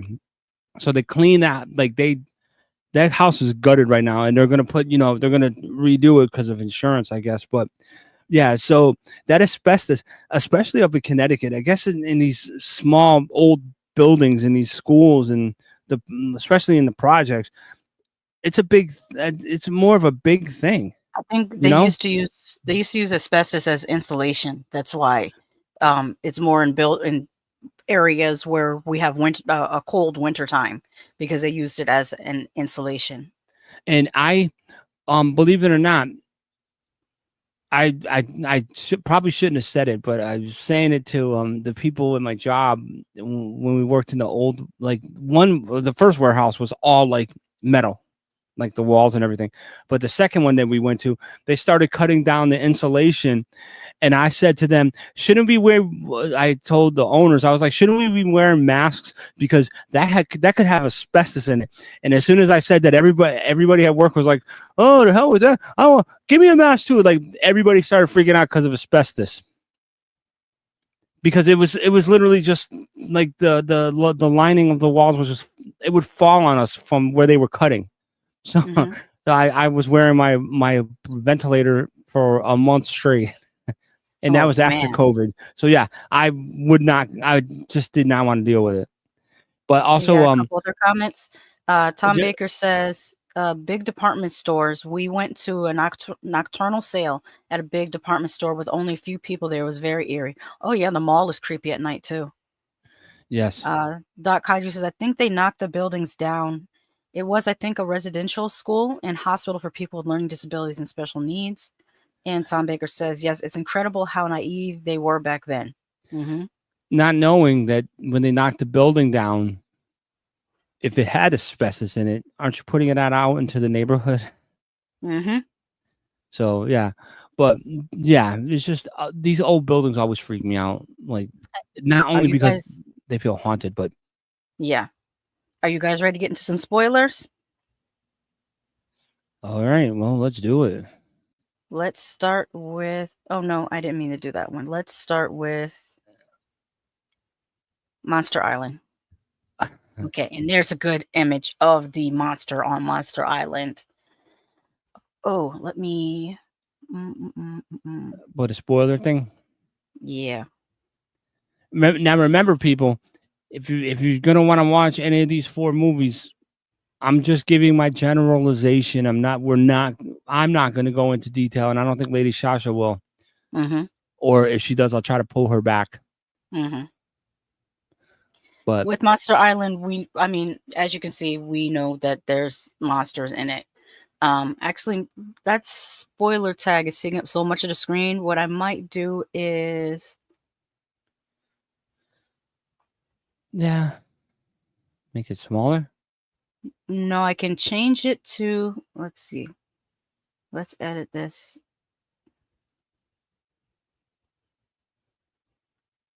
There we go. That way it's not covering up the screen. Yeah. All right. So, what do you want to talk about as far as spoilers go with Monster Island? I mean, obviously we know that we have the 2 soldiers that are forced to... Oh, let's talk about the shackle thing. I don't even think we mentioned that. Did we? No, because that's part of the spoiler. And that's what I was talking about. In the intro, let me set you up, and then you didn't go into it. In the intro, these 2 characters are on a warship, and they're both prisoners of war. We don't know. Well, we know with the British gentleman or UK gentleman, they never say where specifically he's from in the UK. They just say he's from the UK, or at least that's how I remember it. We know he's a prisoner of war because it's a Japanese vessel, but we don't know why the Japanese soldier is also a prisoner of war. So they get shackled together, and they narrowly escape the boat because one of the Allied ships pulls up and shoots a torpedo towards the boat. So they're able to evacuate and jump overboard and swim to shore. They were super, super lucky. So they're shackled together. Now, what were you about to say about the shackles? I would no. You basically just said what I was going to say about you don't know why they're shackled. Yeah, at first you don't. It's revealed later, but at first, when they're first shackled, we don't know why. When they got shackled, I thought the guy that was doing the shackling was kind of weird how his face was when he was hammering the pin into the shackle. It was just weird, like his face, how he was like making a weird face. And when they were putting the shackles on, it makes me wonder, like when they put shackles on people, And when I say people, I mean slavery. Mm-hmm. Did it hurt? Because the way when they put them on, those two dudes were screaming like, and I was like, are they like breaking their ankles? And then it was just shackles, and I was like, damn that. And then I realized how thick, how wide the shackle was across. Yeah, to answer your question, yes, it was very painful. They also had them on their necks and on their wrists. That's why it's funny because I had ordered this necklace, and it came with 3 layers, like it's 3 different chains. Yeah. But I never wear the third one because the third one has a lock on it. It's like a chain with a lock on it, and I just like in my spirit, I feel like my ancestors would not want me to purposely put a chain around my neck with a lock on it. And you don't want to wear. Yeah, but yeah, you don't want to wear a chain with a lock on it and go to an MRI because that's how that dude died, by the way. Oh yeah. But my point is, yeah, those shackles that they put on people were very painful, and a lot of times they would rust, and then the people would get gangrene and lose limbs. Like, that's why when we, I don't want to get off on a tangent, but I just wanted to make this one point. When people try to minimize North American, well, I'm just going to say American because they also did it in Central and South America. When people try to minimize American chattel slavery by saying, oh, there was slavery everywhere, not to the same level. There were people in other places that had what they call conditional slavery, which was like, you stole somebody's horse and now you have to work for them for 2 years until you pay off the horse. Not the same as like the stuff that they did to people in the Americas. Like it's a whole nother level of evil shit. Yeah. And that's where I'll leave that. Maybe that was a bad comparison because I just thought of it as you were saying this. In the chain gangs. Yes. They did it to the chain gang too. Mm-hmm. Well, how they would always have to walk like left, right, because the shackles were on their feet and on their hands. And what they did to witches in the Northeast. Like, I don't know if you ever visited Mystic Seaport, or there's some places in Massachusetts where they have these. I forgot not Mystic what you call them. It was Salem. No, but Salem is the most famous place, but it wasn't only in Salem. And what I was saying is the actual apparatus, that wooden apparatus where they stick somebody's hand and head through. Yeah, we have those in Connecticut too. Yeah, it's a stockade. They have them. They had them in. That's why I said Mystic Seaport, because that's where I saw them in Connecticut. So yeah, people take photos in it. Yeah, which is crazy. Why would you take photos? Take a photo inside the stockade. Like no. Yeah, shout out to Doc Kaiju and Double Feature because they're from Mass, so they would know. Mm-hmm. I'm sure they went on field trips there as kids. Creepy Colors says, I didn't mind Monster Island. The whole recap of the movie at the end was kind of weird. And Creepy Colors says, or Hell Ship. Yeah, I think they described the ship as Hell Ship. Yeah, because in the reason that the plane, if you read the quote in the beginning, the reason that the plane was bombed out was because Allied forces used to mistake some of those ships for warships. Mm-hmm. And they would just go ham on it, and that happened to be it. And and it says it gave a number like 30,000 or 40,000 people have died at sea from the sinking of these ships. Or something. It was a weird number, but yeah. And then, all right, you want to keep going? Yeah. So they escape the ship and they get onto land, and that's where they first start fighting with each other because they don't know, what the actual danger is yet. They just know that they were both on opposing sides, and they just start fighting each other. Was it you that compared it to? No, it was the article I read last night. Someone compared it to the fight from They Live. Not quite. It doesn't go on as long as They Live, and it's not filmed as well as the fight sequence in They Live. But it does go on for a little bit. It goes on for long enough until they are interrupted by the threat. So you get, or I'll just say it, the monster. They get interrupted by the monster within like the first 15 minutes. So within the first 15 minutes of this movie, you know, okay, they're on an island and there's also a monster on this island with them. And now they have to stop fighting each other and they have to start working together if they're going to survive. Right.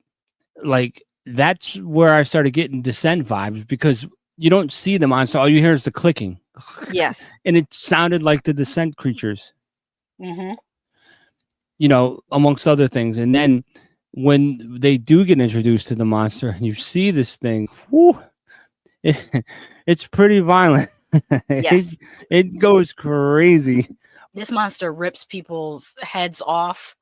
And you see like the neck meat and the blood. So it is, the practical effects were on point for this. It was really, really good. The one thing that was, I guess, a weak point, and Tonyman and I discussed it earlier, was the articulation or lack of articulation in the creature's jaw. Yeah. It reminded me, Doc Kaiju, if you're here still, it reminded me of Godzilla. Like when they would wear the rubber suit and he would, but you can they never really timed the Godzilla roar at the same time. That was the same thing with this movie. Like the creatures was, it would do it like, rah, but, and also this is where it starts to become Predator to me because of the people, like they're not the only two that we find out. They're not the only two that survive this boat sinking. It's another prisoner and two guards, and that's where you see the monster do his damage to the prisoner and the two guards. But that's where he punched one in the chest and took his heart out. Yeah, smashed his heart out. He dropped it on the ground like punk. I thought he was going to eat the heart, but he just dropped it on the ground. This monster also jumps in a way that's like, it kind of Predator. Yeah, I would say Predator mixed with Jeepers Creeper, the creeper from Jeepers Creeper. It had its moments like that. What it also reminded me of, because the jaw didn't move, Rawhead Rex, which is I love Rawhead Rex. So by the way, that's like the only thing that I feel was weak in Rawhead Rex is that his mouth didn't move. But the monster definitely puts fear into the people. Like you see the damage. Oh, one of the best scenes that shows you how powerful the monster is when it rips the alligator's mouth in half. Yeah, there's no reason for the alligator to die. Was it an alligator or a crocodile? I think it was an alligator. Yeah, it's yeah, because it had a wider face. Crocodiles have a skinny, like a long skinny face. I was about to say, did you see it later or not or after a while? Well, yeah. Oh yes, okay. So this was I found out it wasn't the movie I thought.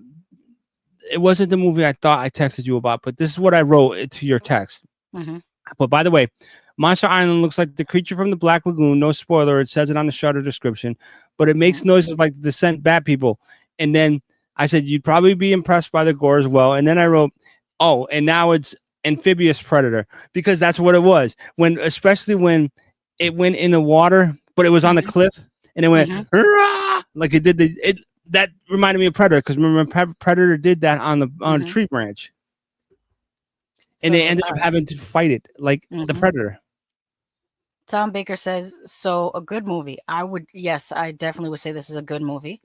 Creepy Color says those boys were whooping each other's asses. LOL. They were. Creepy Color says it sounded like Predator. And Tom Baker says it looks like Teenage Mutant Ninja Turtles, the horror version. And then Creepy Color says my guy had hops. Yes, he did. I was surprised when it jumped. I was like, I knew it was gonna run after people, but when it jumped and had that much distance, I was like, oh, this is scary, because this creature can jump right on top of you.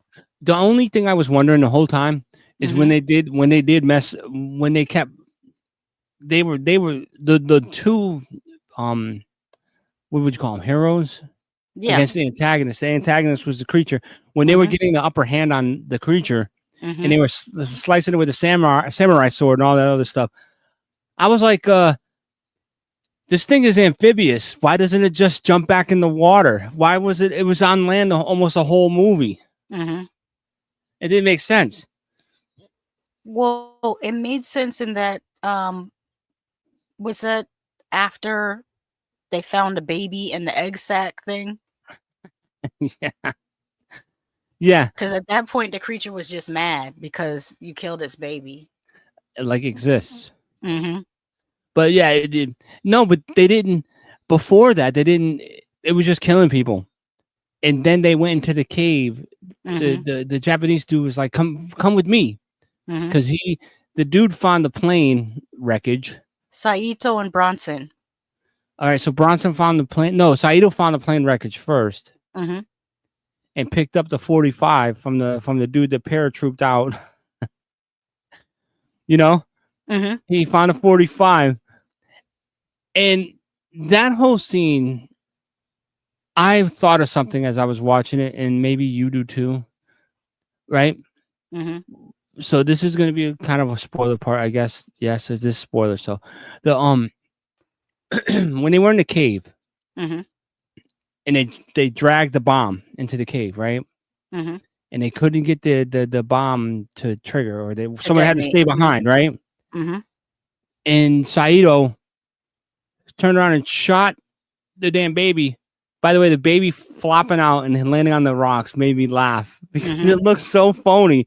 But Mhm. when Well, he shot, it's just a rubber baby with goo on it. They usually use KY jelly on these projects to make the gooey puppet monsters that they create look gooey. But yeah. okay, maybe you can explain this better to me because I kind of like got lost in that part. But Mhm. so when they brought the bomb in there, were they bringing the bomb in there to kill the baby or to kill the mother? Both. They were trying to get them both. Okay, because when he shot the gun and killed the baby first, I was like, why didn't he just shoot the damn? Why did they have to drag the bomb into the cave? He could have just shot the baby with the 45 himself Mm-hmm. before having to lug that heavy ass bomb. Well, I think their Eh. thought process was because it's in a cave, they didn't know how many more of the creatures could be in the cave, so that's why they were trying to destroy the whole thing. Yeah, but I did like the scene where he shot, bam, and it went right through the creature's eyeball, Mhm. and it like showed this poor creature got fucked up, and it wasn't even trying to. It was just being a creature. Creepy Color says the alligator scene was a nod to Prey, Oh, which I believe in Prey was a bear. I think it was the predator messed up a bear, if I'm not mistaken. but you know what I mean? It's like if an alligator attacks someone down here in Florida, Mhm. and they euthanize the alligator. The Mm-hmm. alligator's just being an alligator, and you're actually been in where the alligators are. You know what I'm saying? Yeah, so you're on the side of the monster, is what you're saying. Yeah, he was just being a monster. He was just being the monster. But the monster was not. Well, yeah, it was just being a monster, but why? Because you were The on his people land only- and you were near his baby or her baby. Mm-hmm. When you found that out, you go, okay, let's get to the other side of the island where this creature isn't. Mm-hmm. Or let's stop being around water because this creature can obviously swim. Mm-hmm. But yeah, you're on an island. I guess you're surrounded completely by water. So I just But- thought it was a cool monster movie because we don't get a Well, lot it of was. monster movies. no, it was a And good creature especially- movie. Yeah, we barely ever get man in a rubber suit monster movies. No, yeah. Like I feel like that needs to be more of a thing, but I think people don't want to put the effort, or I shouldn't say not want to. Studios don't want to put their money behind people who can make these practical effects suits, and I mean, Yeah. I think they're starting to come around now that they've seen how much money Terrifier made, how popular the substance is, even though there's still people who are dragging their feet about watching it, and I don't know why. It's an amazing movie. Y'all should check out The Substance. I don't know what. Oh, I know why. Because it's not available everywhere. Because they put it on Mubi. Oh, yeah. The Substance needs to be on Amazon Prime. It needs to be released on HBO Max. It needs to be on Netflix. Like, I think that's the problem with The Substance. It's almost like some of those movies that they release only to Apple TV. Like, majority of people don't. I literally I'm sitting here. I'm talking to you through a MacBook Pro right now, and I still don't have Apple TV. it's No, and what sucks is that some NFL games, Mhm. as same with baseball, are only broadcast on Apple TV, and you would have to register. So, and I'm like, I'm not watching that game. Oh Mhm. well, like, and I'm probably going to do the same thing for football this year. But what was your favorite kill? I think we would have to agree on the kill. Even though I feel bad for the person it happened to, it would have to be the prisoner, that knew what an orangutan was. I'm guessing that prisoner was Indonesian, Mhm. because he kept on saying orangutan, orangutan. So he knew exactly what the creature was, and the creature, like, he ripped his head off. Like, that's He I don't think. stuck his fin hands in his ears and Yes. ripped his whole head off. And I thought I Mhm. was like, whoa, that's Mhm. cool. But the guard dude that got the katana through the neck, Mhm. that's the one that got his heart ripped out, I think, right? Yeah. But the Mhm. katana through the neck, and he's still staggering with things sticking out of both sides of his neck. I was like, that's pretty cool. Mhm. But yeah, Tom Baker says, Tony Man, I will hand the producers your list of complaints when I see them tomorrow. thank you. Please do. Creepy Color says, did anyone else think there were multiple Yes, creatures? I Yes, did. I think there were. I think there was a mother creature and a father creature and a baby creature. I think there were multiple creatures because there was one in the pit. Mm-hmm. Remember they Oh, called yeah, that because they call that a tiger pit. yeah, because then after the mother creature was when the guy killed when Saito killed one of the creatures with the katana sword, you start hearing a bunch of creatures clicking in the bushes all up into the hills. I thought the ending was the lady creature because it was still there because you could see the eyeball. The eyeball was still. And I was like, damn, this thing's still alive. Oh, I don't know whether it was still alive, but I know that I heard multiple clicking noises up in the bushes, and you could see the bushes moving. So I think that was implying that the island was filled with those creatures. That too. But I swear it was the same creature at the very very end. But I did like his little what would you call it? Misdirection, because I thought that was him Oh on the yeah, yeah, island. yeah. I was like, oh, I'm like, damn, he committed Hari Curry. He's done. And then Mhm. he jumped out the sand like, ah. I was, yeah, and the fight was good. It's that's the wrong term. What, Hari Curry? I don't We know were what it's called. we were taught that in school, but that's not what it's called. Hold on, I'll tell you. But I think I would have lost it if the creature started doing martial arts too. I probably would have been like, oh God. But the creature didn't. But he was getting some with that Hari Hanzo sword, man. He was really doing it. Yeah, it says the term harikari is often used incorrectly. The correct term for the ritual suicide by disembowelment formerly practiced by the samurai class in Japan is seppuku. While Okay. harikari, literally belly cutting, means the same thing, it's considered a more colloquial or informal term, whereas seppuku is the more formal and preferred term used in Japan. So you thought that he was going to do seppuku, but Yeah. he tricked everyone by posing one of the previously already deceased soldiers in his place, so that the monster thought that was him sitting up there on his knees. Yeah. He The got me too.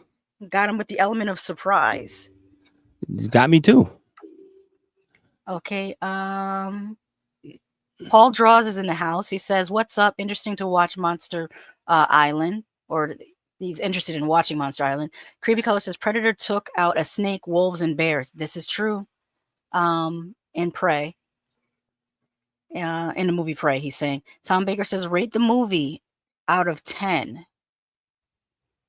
I would say a 7 out of 10. I'd have to give it a 6, Mm-hmm. but only because I was entertained. Mm-hmm. Oh, I was entertained. Creepy Color says the mother survived the bomb. That was her at the end. Oh, Thank see, you. I thought, yeah, that's what Tony Man said too. I thought that was a totally different creature. I did not. No, because she turned around and you could see her eyeball. Oh, okay. Oh wait. Oh, he said Creepy Colors is on it right now. Oh, Yeah, him I coming out of the clicked on it. sand was another. Yeah, that's true because yeah, you're right. You're right, creepy colors. You're That's right. I right. forgot about that. That yeah, in the slow motion of it. Mm-hmm. But yeah, I give it a. You said a 7. Yeah. Jeez, I give it like a 6, Well, the 5 and a reason why I gave half, it a 6. 7 is because of the character study. I liked how the two characters grew to respect each other, and I like in the end when Saito is being interrogated, and they're asking him, "Well, who was Bronson to you?" And he Yeah, says, "A friend." I agree. And Creepy Colors mentioned it earlier. That last scene Mm-hmm. was like I was just like, what the like really? We're gonna go back and do the flashback of everything that happened. Mm-hmm. You know, as he was Yeah, about to I don't smoke his think the unfiltered flashback was cigarette. necessary because No, we just saw that, so we didn't need a flashback of what we right, just saw. right. And correct me wrong if I'm wrong, but the flashback, weren't there some scenes in there that weren't in the movie? You know, I'm not sure, but I wouldn't be surprised if there weren't. Like they just used some of the extra footage that they had. Yeah, but yeah, I mean, give it a watch. Mhm. You'll form your own. As I once heard, or how I always hear, just because I like it, No, I don't know the rest. don't you dare. That's It's copyright infringement. yeah, that's my stuff to say. Let's say it then. No, it's not the end of the video. I say that at the end of my videos. Okay. Creepy Color says I'd go 6. Yeah, 6 out of 10. Yeah, Mhm. Yeah, you have to come up with your own sign off. It's not even a sign off. Let's just say it's like Baskin Robbins. There's 56 flavors. It might not be for everyone. Yeah. All right, let's go into Until Dawn. Oh, okay. Now you're gonna say, "Ugh," but there's some great stuff in here, especially with the effects work. I should have put these in order, but I'm gonna just go in a different order, starting with the bottom right corner. That character, I don't know what his name is. He's just basically pickaxe killer guy. That's the only homage to I want to say to the Until Dawn video game because that's what Remy Malek was dressed like in the movie. I mean, in the video game that was playing the April Fool's prank on his friends. That's how he almost like how he's dressed. But go ahead. Yeah, and then in the bottom left corner, that's one of the Wendigos, right? Yeah. Yeah, and then I'm not sure if the girl with the long hair is also meant to. Yeah, I think she's Yes, also meant to she is. be mid transition into a Wendigo. Yeah. But some of the best effects have to be. You'll see in the top right corner, a girl is laying there. She looks like she's pregnant. She's not pregnant. She is midway to being to her body exploding. Right. That was my favorite. That whole because in the movie, you know, if you die, you get reincarnated. Like if everybody dies, you get reincarnated, and you started back over again. So it's like a gory Groundhog Day. But that one, that whole death scene with all of them was my absolute favorite. And then I can go on to the one scene that I was going to talk about afterwards when I say this, but their bodies exploding because they tried the water. They're like, I'm thirsty, drinking water. Boom. Like the dude with the black hair, who was extremely annoying through the whole movie. There was a come on, man. Yeah. Like how he was being just disrespectful. When he blew up first, like I laughed my ass off. And then they all just started popping like boom, boom, boom, boom. That was the best one. But the other scene that I liked was when the girl was like later on in the movie, I think she was one of the last two. And she was like, kill me, just kill me, and we'll try it again. I know how to do it. And he slit her throat. Right? He slit her throat. But then he goes over, and I said this to myself. I was like, if they're going to hold true and they're going to do a callback, then they should do it. because because it was raining, he went and drank some of the rainwater, and then he boom blew up. And I was like, that's a great callback from the earlier one, because remember that's exactly how he died. I was like, that's awesome. Mm-hmm. But yeah, the movie was, the kill scenes were great. Yes, that's what I was gonna Story say. sucked. The story was The story was a little lackluster. mid. But the kill scenes and the gore looked really, really good. Yeah, yeah. It was a bloody good time. If you just like seeing people just die from random ways, the movie was great. I have a little bit of trivia from this. It says that the last shot of the movie is the exterior/interior of a ski lodge. That is the location where Until Dawn takes place. So is Yeah. the movie a prequel to the actual story? No, from what I heard, it was supposed to be in the Until Dawn universe. Oh, okay. Another thing that you had mentioned earlier, it says here, butterflies are a recurring motif in Until Dawn, 2015, due to the butterfly effect gameplay that enables many consequences through multiple options given through the game. The butterfly motif appears in this film. Megan wears a butterfly necklace and earrings that indicate her psychic nature. The pickaxe bears a butterfly rune on it, and the witch's house has a butterfly made of bones. Ah, okay. So there's your tie-in. Mm-hmm.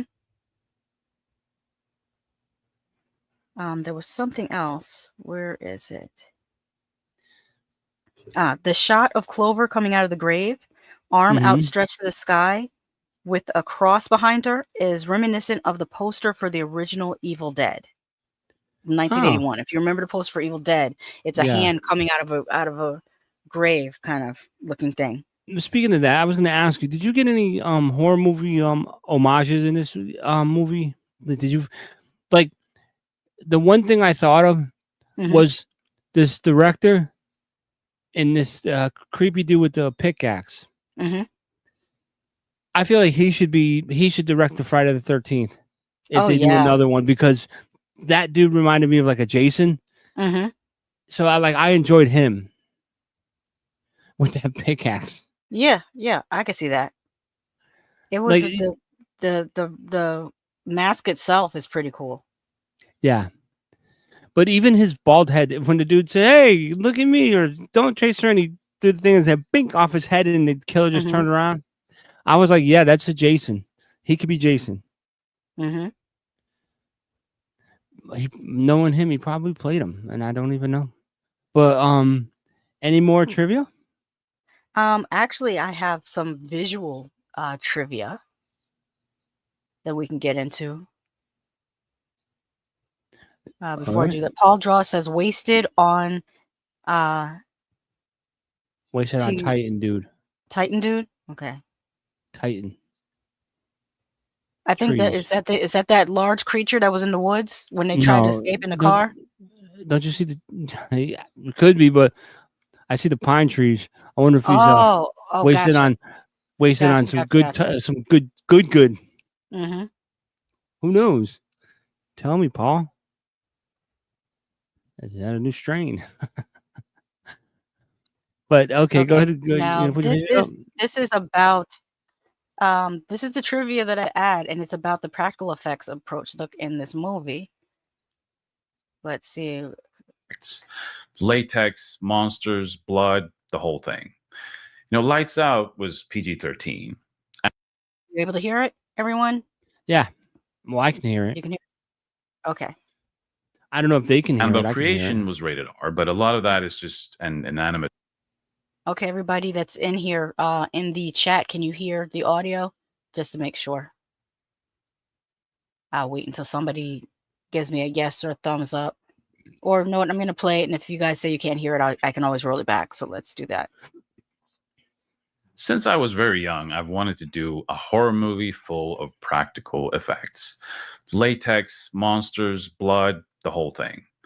Lights Out was PG-13. Yeah, pause that for a minute. Creation was rated R, but a lot. Lights Out. Yeah. I don't remember if that was a game too. or he just directed it?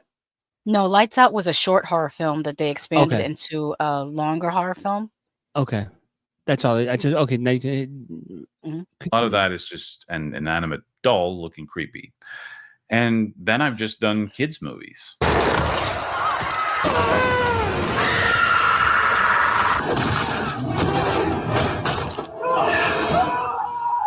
But with Until Dawn, I finally got to do it and go all out. Now, to be clear, I don't hate CGI. I love VFX. I've done movies that have thousands of VFX shots. I even do some VFX myself. Visual effects are awesome. But I've been longing to do old school horror effects. And I wanted to talk a little bit about the practical approach. I love that. I love the behind the scenes of practical effects because I mean, there's just so much. Not to take anything away from digital effects, because of course those people work very hard. They spend hours and hours and hours in front of computer screens working tirelessly.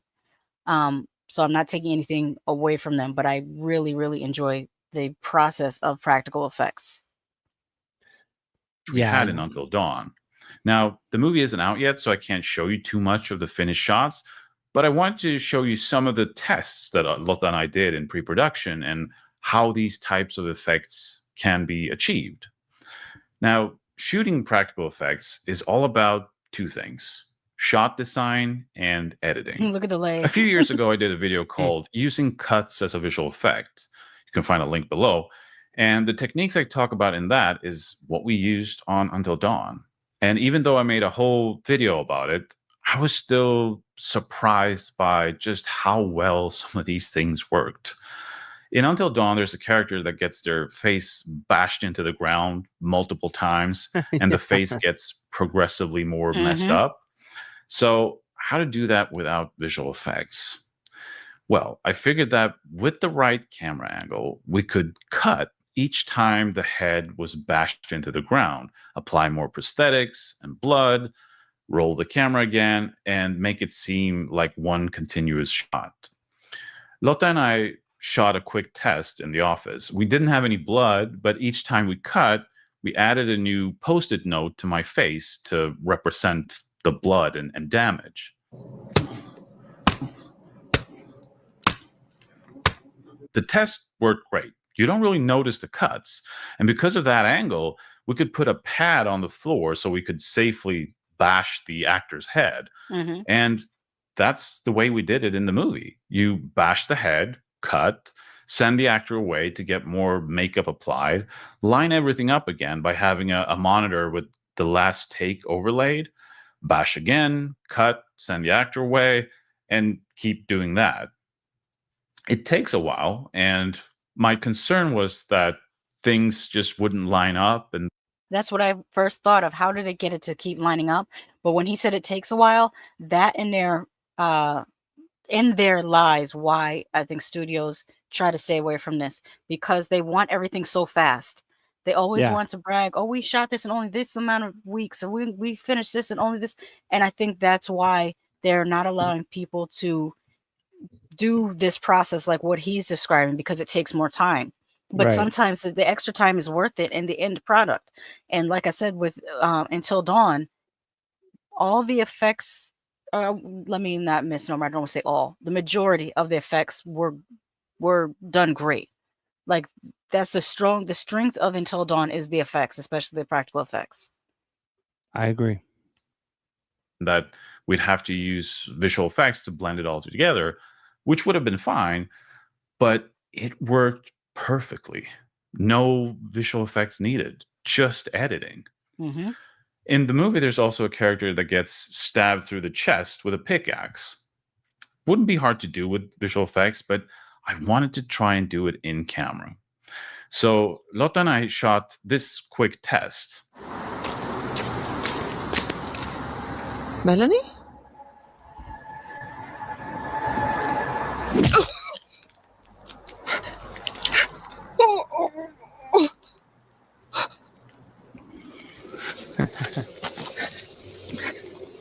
You have the character walk into the shot to show that everything is normal, nothing's on the chest, then you have a cut, and when you come back, it looks like it's the same shot, but now there's a fake pickaxe, or in this case, a piece of cardboard, just below frame.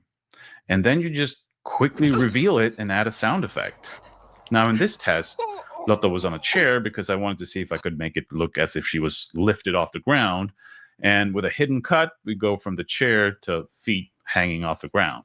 In the movie, we didn't do the lifting up, but the pickaxe effect was done just like this. This is great. Are you as impressed by this or entertained by this as I am? I love learning how they do things because it makes me have even that much more respect for the technicians that do this because it's very clever. It's very smart. What do you think? I think you should ask the chat too. I was asking everyone here, Oh. not just you, everyone here. I mean, But I will. the making of, like, when you, yeah, it's interesting. I believe much it's better interesting. with actual props and fake blood. One thing I can show you from the movie, because it's in the trailer, is the worm in the face. He's getting up. I'm just gonna grab Yeah. it. Don't move. Yeah. Oh, what? Is it gone? Yeah, it's gone. It's still in my face! Another thing I wanted to do practically. I Pause that wanted real both to quick. do the worm, but also have a hidden.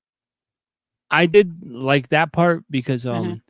it was a little bit of found footage when they were like, Mhm. look at the, I found my videos, and Yeah. that was, I thought that was cool. Mhm.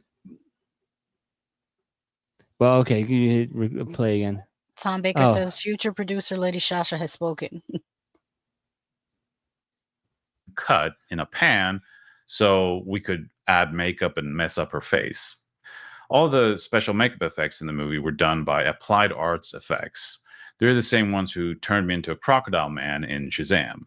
They do awesome stuff and created the rig and prosthetics to pull it off. So this kind of wiggles around like this and then goes into her face. Oh. Into her face. It'll sit like this. Yeah. Underneath like that. Okay. Cool. Really awesome. This is a case where we did use VFX to hide the seams a bit because depending on the angle, you could see the channel going behind her ear. I mean, it could have been justified as that being where the worm was burrowing through her skin, but we used VFX to flatten it out. This is the trailer shot, and I don't actually know who did the effect for the trailer, but for the movie, all of our visual effects were done by UPP. They did the VFX for All Quiet on the Western Front, where they did a lot of cool things by combining shots and shooting elements, and they had the right approach for this movie. Because even when we did do visual effects, they would shoot practical elements to compensate. I agree with Tom Baker. He says, it's love for movie making. Yes. It is. In as much as possible. Like there's a character that gets her head crushed in the film, and we did shoot a dummy head that we crushed for real, and it looked good. But UPP went out and shot an additional skull crushing element. So the finished shot is a combination of the puppet we crushed on the day and the skull they crushed on a blue screen. And it's my favorite shot in the movie because it is so over the top. Now, for a few things like this giant monster, that's CGI. I mean, it's a 30-foot monster, and it was the best approach. Mhm. Again, I don't hate CGI. There's another way you could do a 30-foot monster. That's forced perspective, Mhm. but that's what they use a lot in Lord of the Rings, but Lord of the Rings had a bigger budget, so there's that. I didn't ban VFX shots or anything. There's plenty of them in the movie, but I wanted to take practical effects as far as we could. And whenever we could do it totally practical and in camera, it was very satisfying. Mm-hmm. There's a moment in the film where a character loses a leg and crawls on the ground. This is something that might be done by painting out the leg with VFX, but this was something that I knew we could do totally in camera. You just need the right shot design and editing and an amputee body double that only has one leg. I put together this little previs animation in Blender to show everyone how I wanted to do it. When you shoot the actress, you just make sure to keep the camera low so the leg is obscured. And then for the reverse, that's when you use the double. This kind of problem solving in filmmaking is the part that I love. And it's very satisfying to see your crude little tests and illustrations turn into actual shots and things made by very talented people. Once the movie has been out a little while, I want to do another video with a little more in-depth making of stuff, because there's a lot of things I really want to show you and talk about. But for now, check out Until Dawn in theaters everywhere on April 25, and you'll see how it all turned out. Yeah, I would watch that. Please tell me it was good. It was great. It's now in my eyes. No, I was gonna power through for you, man. That was awesome. So, not so bad on the wall, Mickey. Not too bad. I like when they do this. I hope they do this more for in the future. And I think I might have another featurette. What did you think of that, Tonyman? I thought it was a good featurette, and if was a longer, like a one now that it's been released, I would like to see what he did to like the certain effects more. Like the exploding bodies would have been. I would like to see how he did that.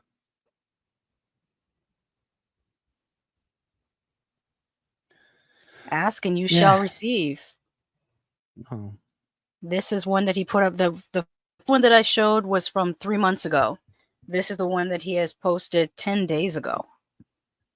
And it says the making of Until Dawn. Look at Annabelle sitting up there. Oh, speaking of that, did you see the trailer for Last Rites came out?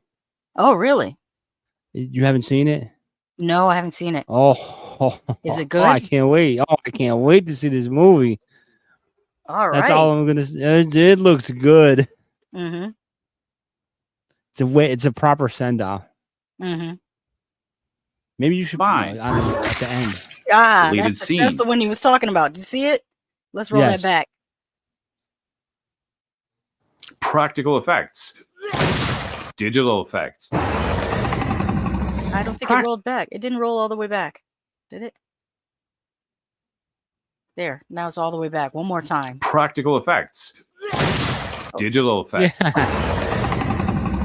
Practical and digital combined. Deleted scenes. I'm losing my teeth. And more. I'm director David F. Sandberg, and let's talk about the making of Until Dawn. Until Dawn was an opportunity for me to direct a movie with lots of practical effects. I love digital visual effects and what they can do, but growing up on horror films from before digital effects existed, this was something I've been wanting to do since forever.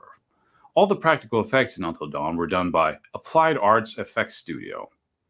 One of the things I looked forward to the most in the film was the exploding bodies. Yes. The way I wanted to do it was with simple cuts. You know what it reminds me of? What? Frankenhooker. Do you remember the exploding prostitutes in Frankenhooker?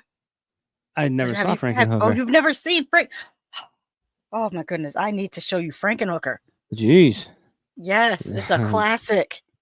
Yes, and it had the okay. This is gonna sound like the rantings of a madwoman, but there's a scene in Frankenhooker where our protagonist gives them super crack, and they explode from ingesting the super. Yeah, super crack is a thing within the Frankenhooker universe. Wow. Yeah, you have to see Frankenhooker. That's what we're watching this weekend. We're watching Frankenhooker. We're watching the remake of Maniac. We just need to find a third movie. What would pair well with weapons, since we're going to be seeing that next week.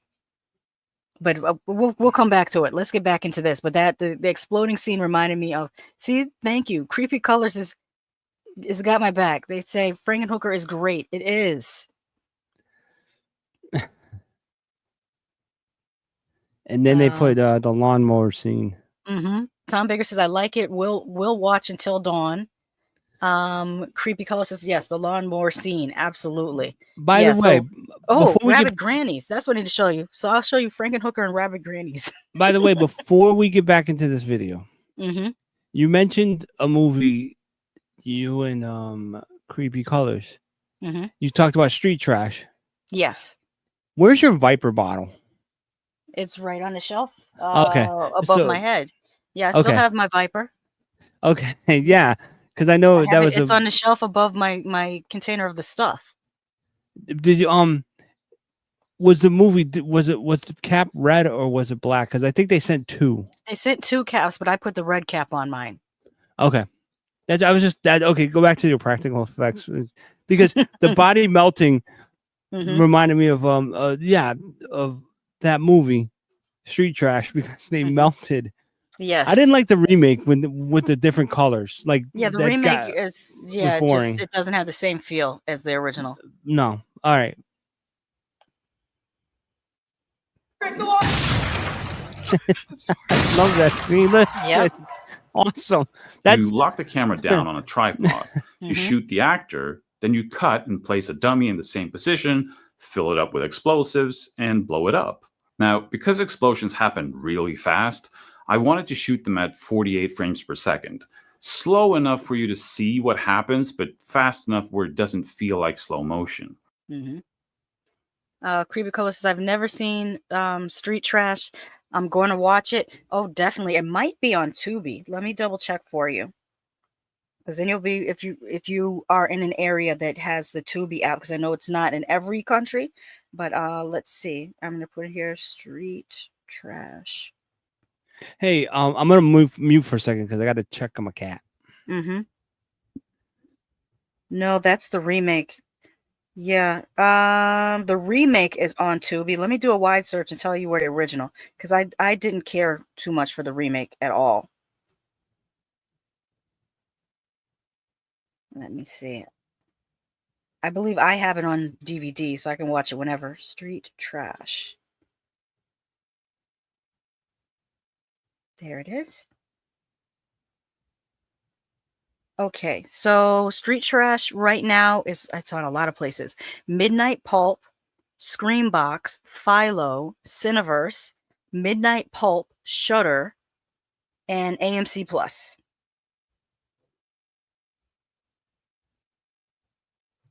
So you can definitely find it. I know Philo is free. I think it's a library app, and Cineverse is also free. Midnight Pulp requires a subscription. Shudder requires a subscription, and of course AMC Plus requires a subscription. What is this other one with an S? There's a new app. This has an S, but it's not Shudder. It's just a giant S with blood on it. I don't know that app, but you still have to. Maybe that's the Screambox. Maybe that's the Screambox app. But yeah, all right, I'm back. So I'm back. Sorry, I was. Oh, Tom Baker says it's on YouTube. Oh, Street Trash is on YouTube. All right, Tom Baker says I watched it on YouTube. And Creepy Color says I have Shudder, so I'm good. Okay, good. If anybody, I'm just saying, if anybody has a cat, you need to feed them, or they are going to start hollering at you until you feed them, and that's what was happening. So okay, back to it. To make sure that the cut from actor to dummy was seamless, though, we also shot the actors in 48 frames per second, but threw out every other frame, so it played back at 24 frames per second. When you change the frame rate of a camera, you also change the exposure. And this way, the exposure and everything just stayed consistent. To not make the shots feel static, we framed the shots a little wider so we could add some handheld camera moves in post. When I made my storyboards, I figured a possible way to ease the transition from actor to dummy would be to have 1 or 2 frames of blood bursting out from underneath the clothes of the characters before cutting to the dummy, but it really wasn't necessary. The first explosion we did was Max. Pause that. Hey! I was thinking about when this guy was talking. Was gone are the days of filling a prosthetic head with stuff and shooting with a shotgun. Yeah, Those days are gone. They did that on Scanners. Yeah, I was trying to think of the name of the movie. They also did it on The Prowler. That was Tom Savini did it on The Prowler, and he also did it on Maniac. The scene where he jumps on top of the car. Yeah, Tom Savini did that on Maniac as well. Yep. Fuck you! And we learned a lot from that. The first try, he didn't blow apart enough, and part of his torso landed on his still standing legs. So we had to patch him back up again, and this time really cut his clothes up so they wouldn't hold the body together.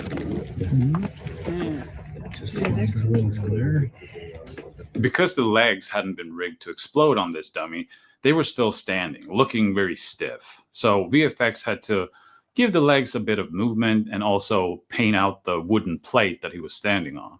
There was quite a bit of bluish smoke from the explosives, but we changed the color to red, so it looks a little more like blood mist or something. Having learned a bunch of stuff from that first explosion, the rest of them went really smoothly, which was good because we didn't have a lot of time on this movie and agreed that we would only give the explosives one chance. If something didn't work, it would have to be digital effects. Yeah, because of the cleanup and everything. Creepy Color says Scanners is so good. And Tom Baker says this making of is like the old DVD days. Yes, it is. And I think this is making good use of social media. The fact that they didn't put tags on this video, though. This video has no tags. It is age restricted, though. I you would hope so. Shooting explosions like this meant a lot of preparation. We're gonna do another 4-hour stream. Oh, I'm sorry. Are you in a rush? I can stop. No, it here I'm and just we can move saying. on to the next thing. I'm just saying. I just thought this was interesting. We'll keep going. If you think it's interesting, you are the host. I'm just and because the dummies had to be made in the position they were going to be in, I had to commit to the poses long before I had even been on the set. So there's no changing your mind when you do things like this. And because these explosions created such a mess that they ruined the set, they had to be scheduled for the last days of the shoot. When Megan's belly grows, that's an inflatable prosthetic. Ready and action. See, I knew it. Look.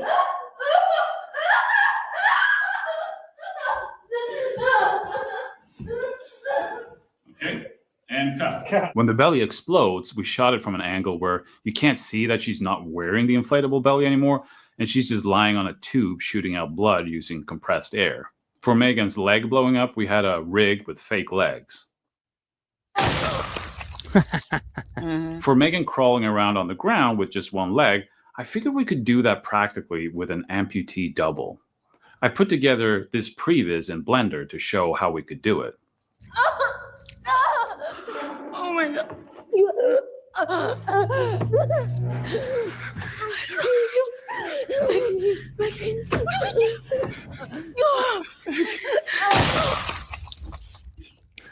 Production did find a local amputee. She was taller and quite different from our actress, but I knew that you wouldn't notice any of that in the moment. With all the gruesome stuff that happens in the movie, what got the biggest reaction from the crew on set was seeing our double with the mangled leg prosthetic. It looked extremely convincing. Megan goes through a lot in this movie. For her head getting smashed, I wanted her face to get bloodier and bloodier. I figured that... now it's kind of starting to repeat a little bit what was in the other video. Let me see if they actually show. Yeah, so you know what? What I'll do is I will put a link to this video in the description box of this live stream. So if you want to watch this video in its entirety, you can definitely check it out. But it's some great stuff. Absolutely great stuff. Now, I think I'm glad they showed us finally how the bodies, they did the bodies. Yeah. Magic of editing. Now let's get into some spoilers for Together, because that one. All right. If anybody is still here, just know you're about to get spoiled for Together. If you don't want to be spoiled, go check out Together. It's still in theaters right now, and come and watch the replay of this video. because I think you'll enjoy it. Especially for, like I said, if you like body horror, if you like the movies that I mentioned earlier, like The Substance, the Cronenberg's The Fly 2, Society. Tonyman, have you seen the movie Society? Yes, that's what the felching, not the felching, the shunting. The shunting, yes. Felching is a totally different thing. Yeah. But yeah, Oops. if you enjoyed those types of movies, definitely give Together a watch. Now let's get into the spoilers for this. So where we left off, let's start with the beginning. The opening sequence with the dogs. That's why I put that picture up there. The opening sequence with the dogs, that's what firmly made me think of The Thing. Actually, let me hold on. It's not displaying correctly. Good thing I checked. Today I have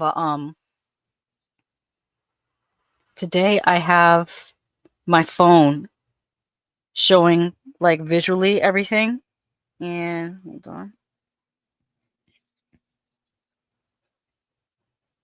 And it was not displaying correctly, so here we go. Let me try that again. We're going to add that back to the stage. It looks correctly to me. And now it's displaying correctly. Oh. It was still showing the making of Until Dawn. Oh. For the viewers, they were still showing the making of Until Dawn. All right.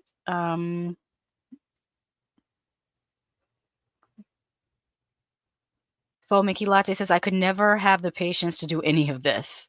I think I could. I think I could have the patience, at least to make some of the prosthetics and stuff. Tom Baker says, I miss the big DVD stores. We had a huge DVD store. It's gone. Creepy Color says, I haven't seen it, but I can't be spoiled. I don't know what that means, that you can't be spoiled. That spoilers don't affect you, or that you have to leave. No, they're probably like me, where you can talk about a movie, I'm still going to see it. Mm-hmm.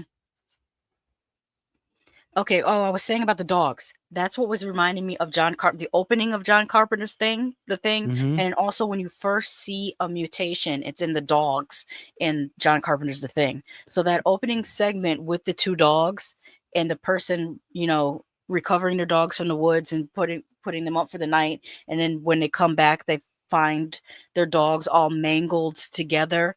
That's one way to open a movie. Like, oh my goodness.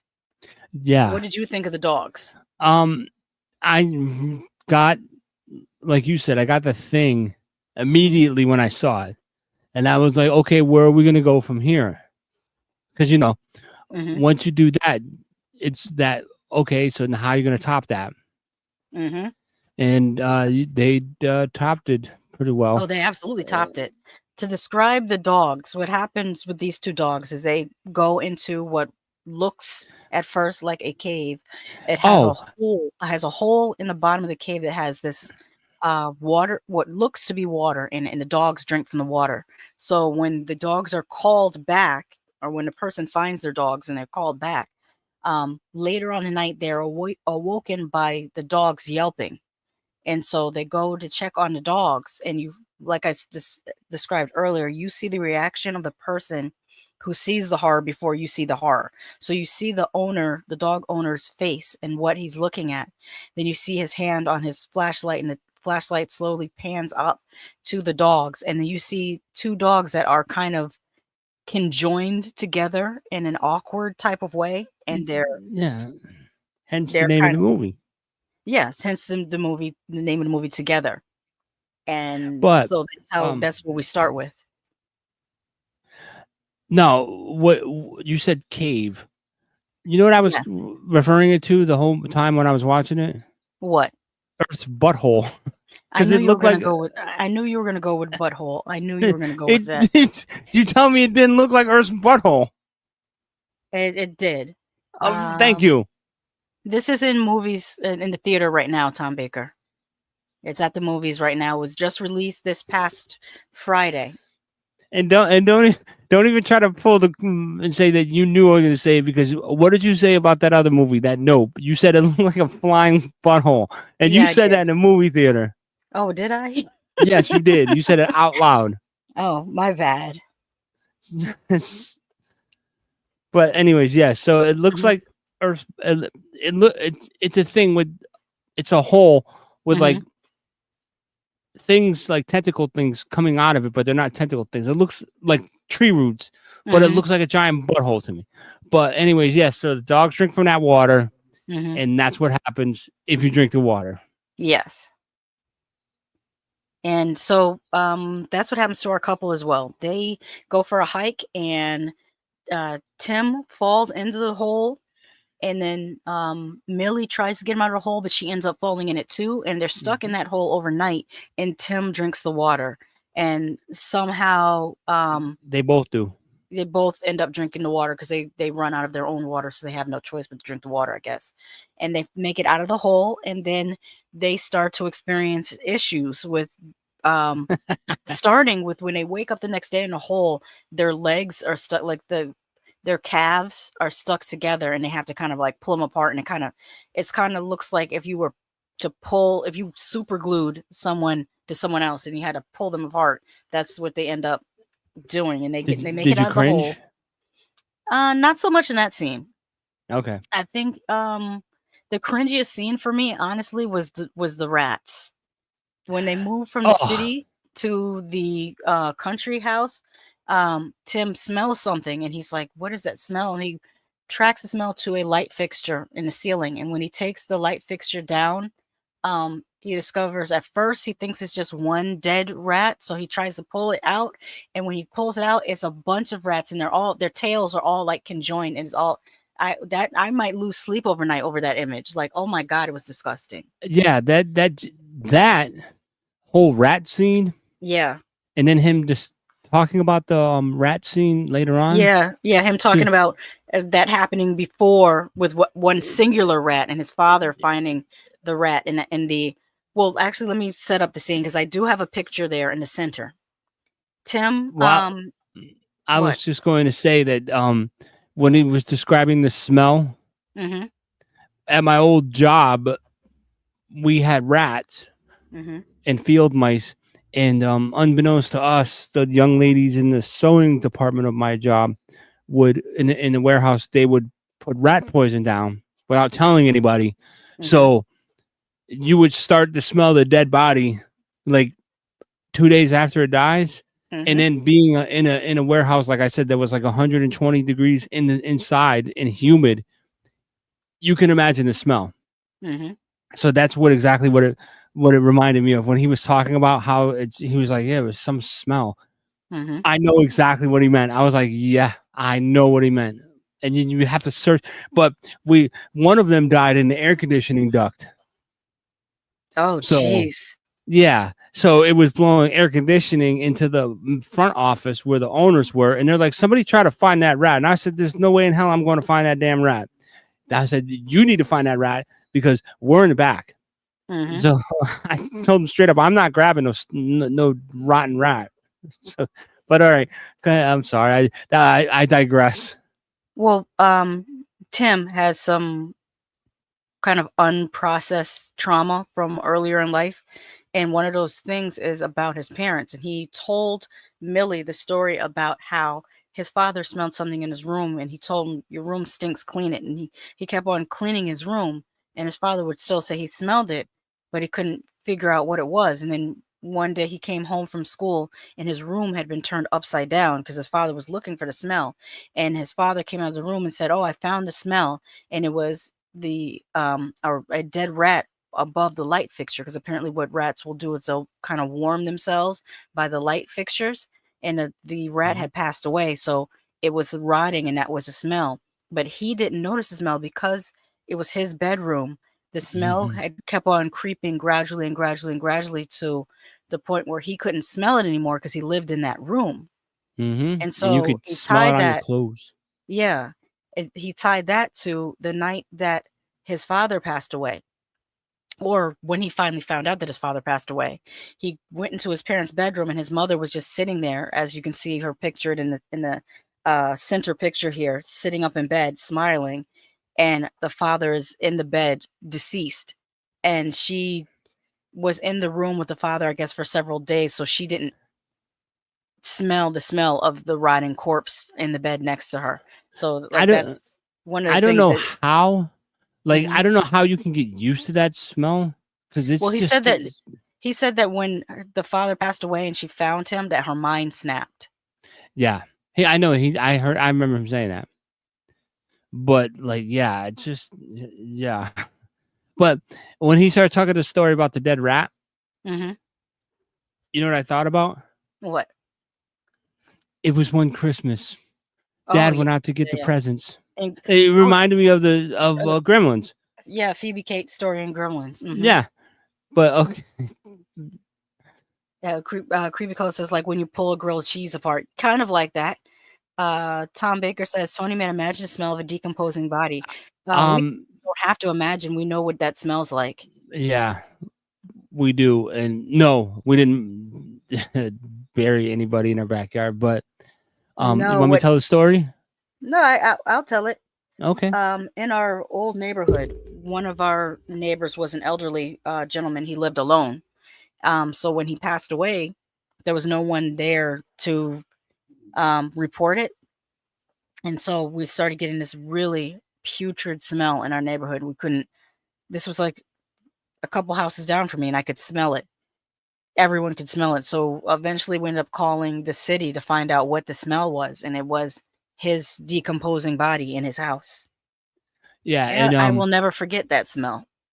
And I just remember when we came, I don't know if you were with me, but I remember pulling there, the corner van was there.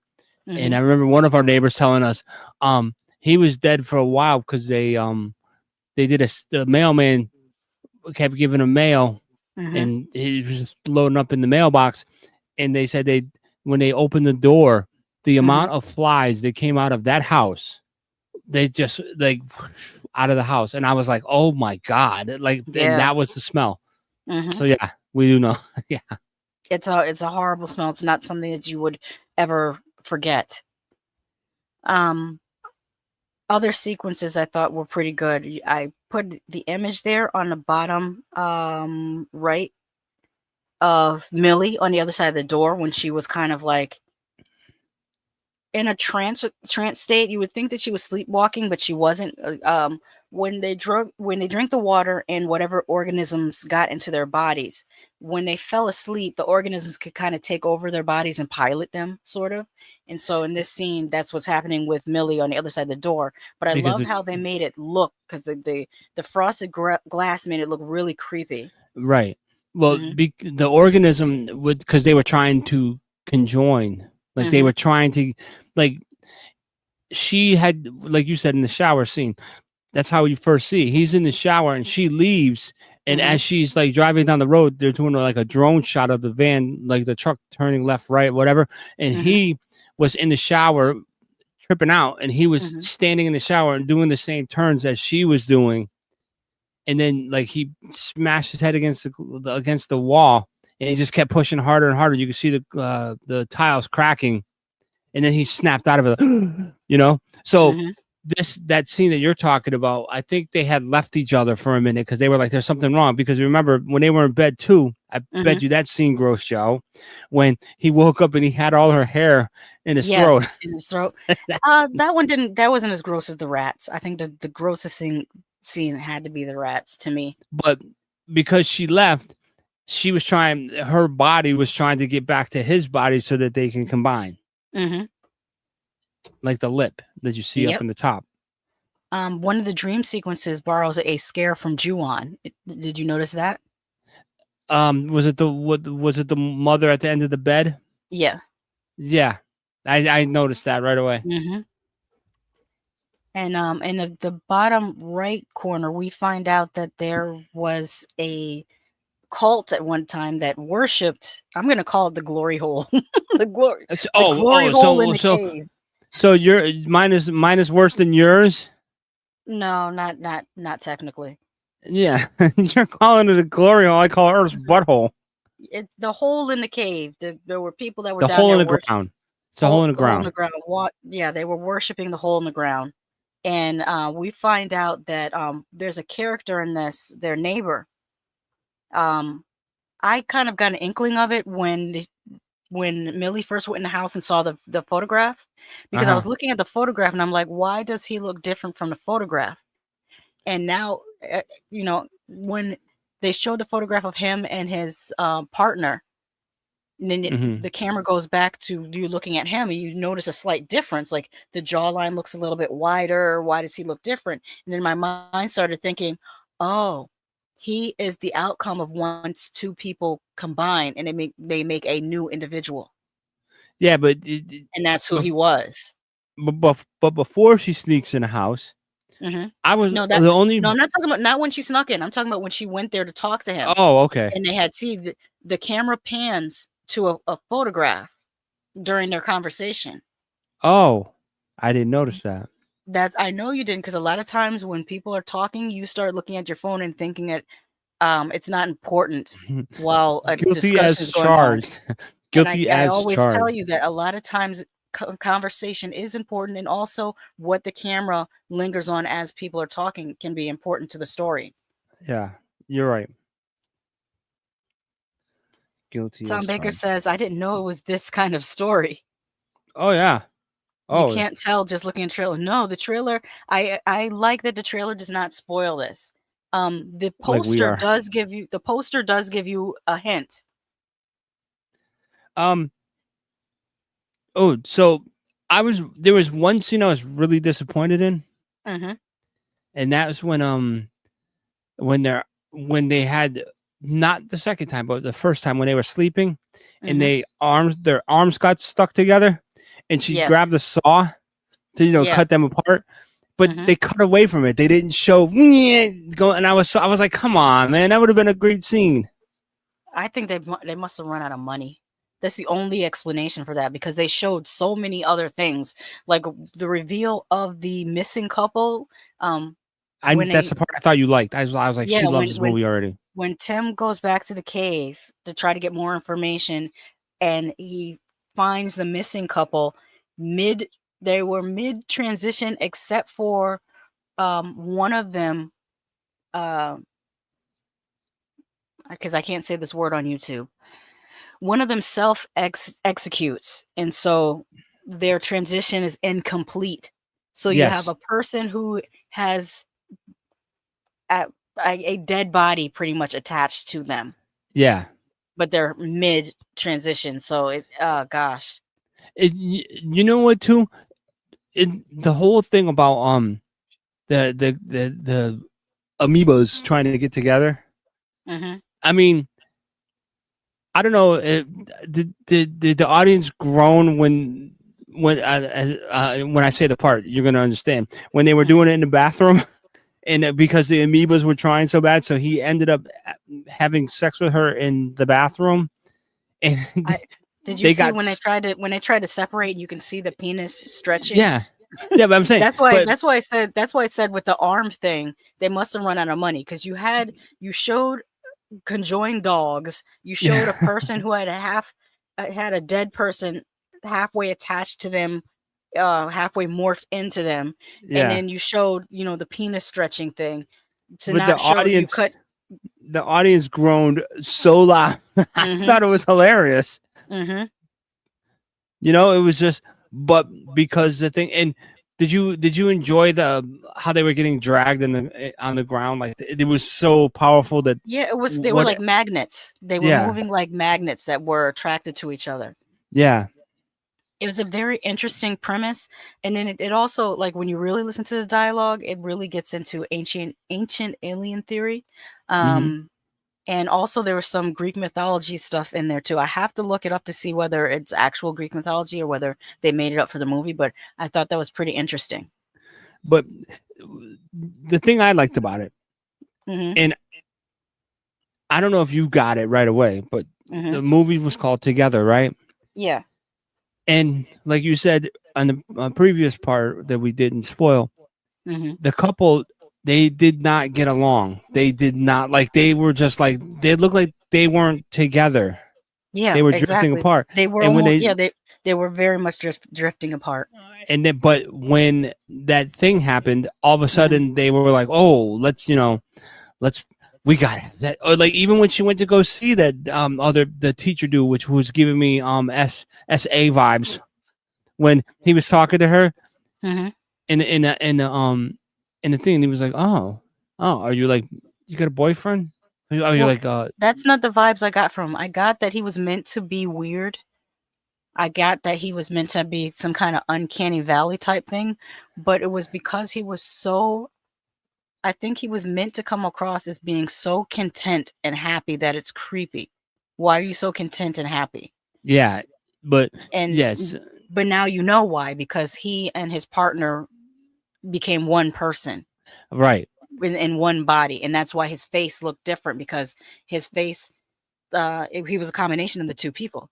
And Right. that's also how cool the ending was to me, although I think that they could have done better with the makeup effects. But Yeah. This movie basically ends with Millie's parents are coming to visit for Sunday. They mentioned it earlier in the movie that her parents are going to come to visit them. When they walk up and ring the doorbell, when they open the door, it's a new individual. Basically, it's Millie and Tim combined into one individual, and this individual looks like a masculine version of Millie.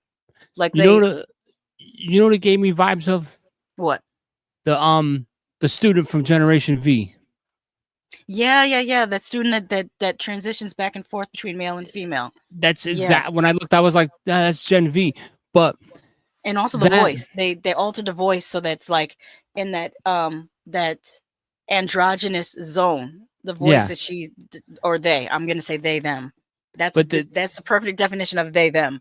The androgynous voice that they them spoke with was pretty cool.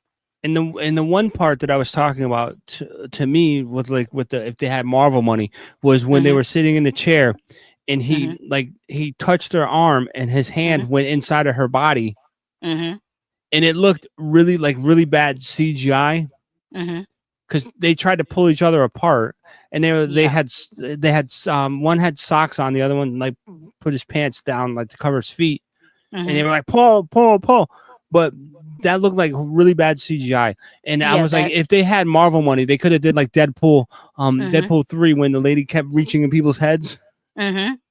That's exactly. So and the morphing scene I should just call it the shunting scene, because that's what it was kind of like. It was like the shunting scene when they combined. I feel like that scene would have worked better if they did it with practical effects. Yeah, than if they did, because using the digital effects, it takes something away from. I don't know how to say it. It takes away from you can good CGI. You can tell good CGI from bad CGI. And that was kind of bad. That was like Sharknado CGI to me. At some points, I'm not shitting completely on the movie, but also I have a question. Did you notice the crowd groaning when they were getting together? That eyeball picture. Yeah. You can hear people going, oh. I'm like, yeah, really? Because anything with eyeballs is gonna kind of squig people out. Right. But okay, sorry. Tom Baker asked, the thing for me is it worth the effort of going to the cinema for? And then he says Sinners was worth it. He really enjoyed it. So would you say? I can't believe I didn't bring up Sinners when we talked about a top 10 for the year. Sinners is number 1. I think it's going to be hard for anything to beat Sinners this year. I mean, for me, anyways, and that's just my opinion. Everyone doesn't connect to Sinners the same way I connected to it. Right, I agree. Mm-hmm. But so is it worth going to cinema to see this movie? I think it depends. It depends on how close is the theater to you and matinee. how inexpensive. I would say it's definitely worth a matinee. Yeah, a matinee, and if you're close to home, yeah, go for it. Yeah, I think so. Especially with an audience. I think it's very enjoyable with an audience. Yeah, if you go like I was just, you see, you're in my brain because I was gonna say, but if you want an audience reaction, you got to go to the later one. But yeah, that's if true. you You just have to want go to at see it night. yourself, if you just want to see it yourself, then matinee. Go early in the day. Yeah, I agree. But all right, you ready to get into our final movie? Yes, I am. Movie? And I was going to say that yes, people, we are going to see Weapons next Thursday afternoon. but we're going to see Weapons. That was the only movie I got the matinee tickets for because I was hoping that we would come and talk about it when we get like non-spoiler review of Weapons Thursday when we do our podcast. So that's why I got tickets at the time I did. But let's talk about Home. All right. Now, Home, we mentioned what it was about Max, played by Pete Davidson, who is forced to work at an old age home as under the conditions of his probation for getting in trouble, graffitiing buildings, even though he was doing them as an act of protest. So he starts working at this home, and at first he's not sure what he's going to do there, but then he does befriend some of the elders there, and he starts to notice strange goings on. He also has some pretty bad nightmares while he's there. Because he lost his brother.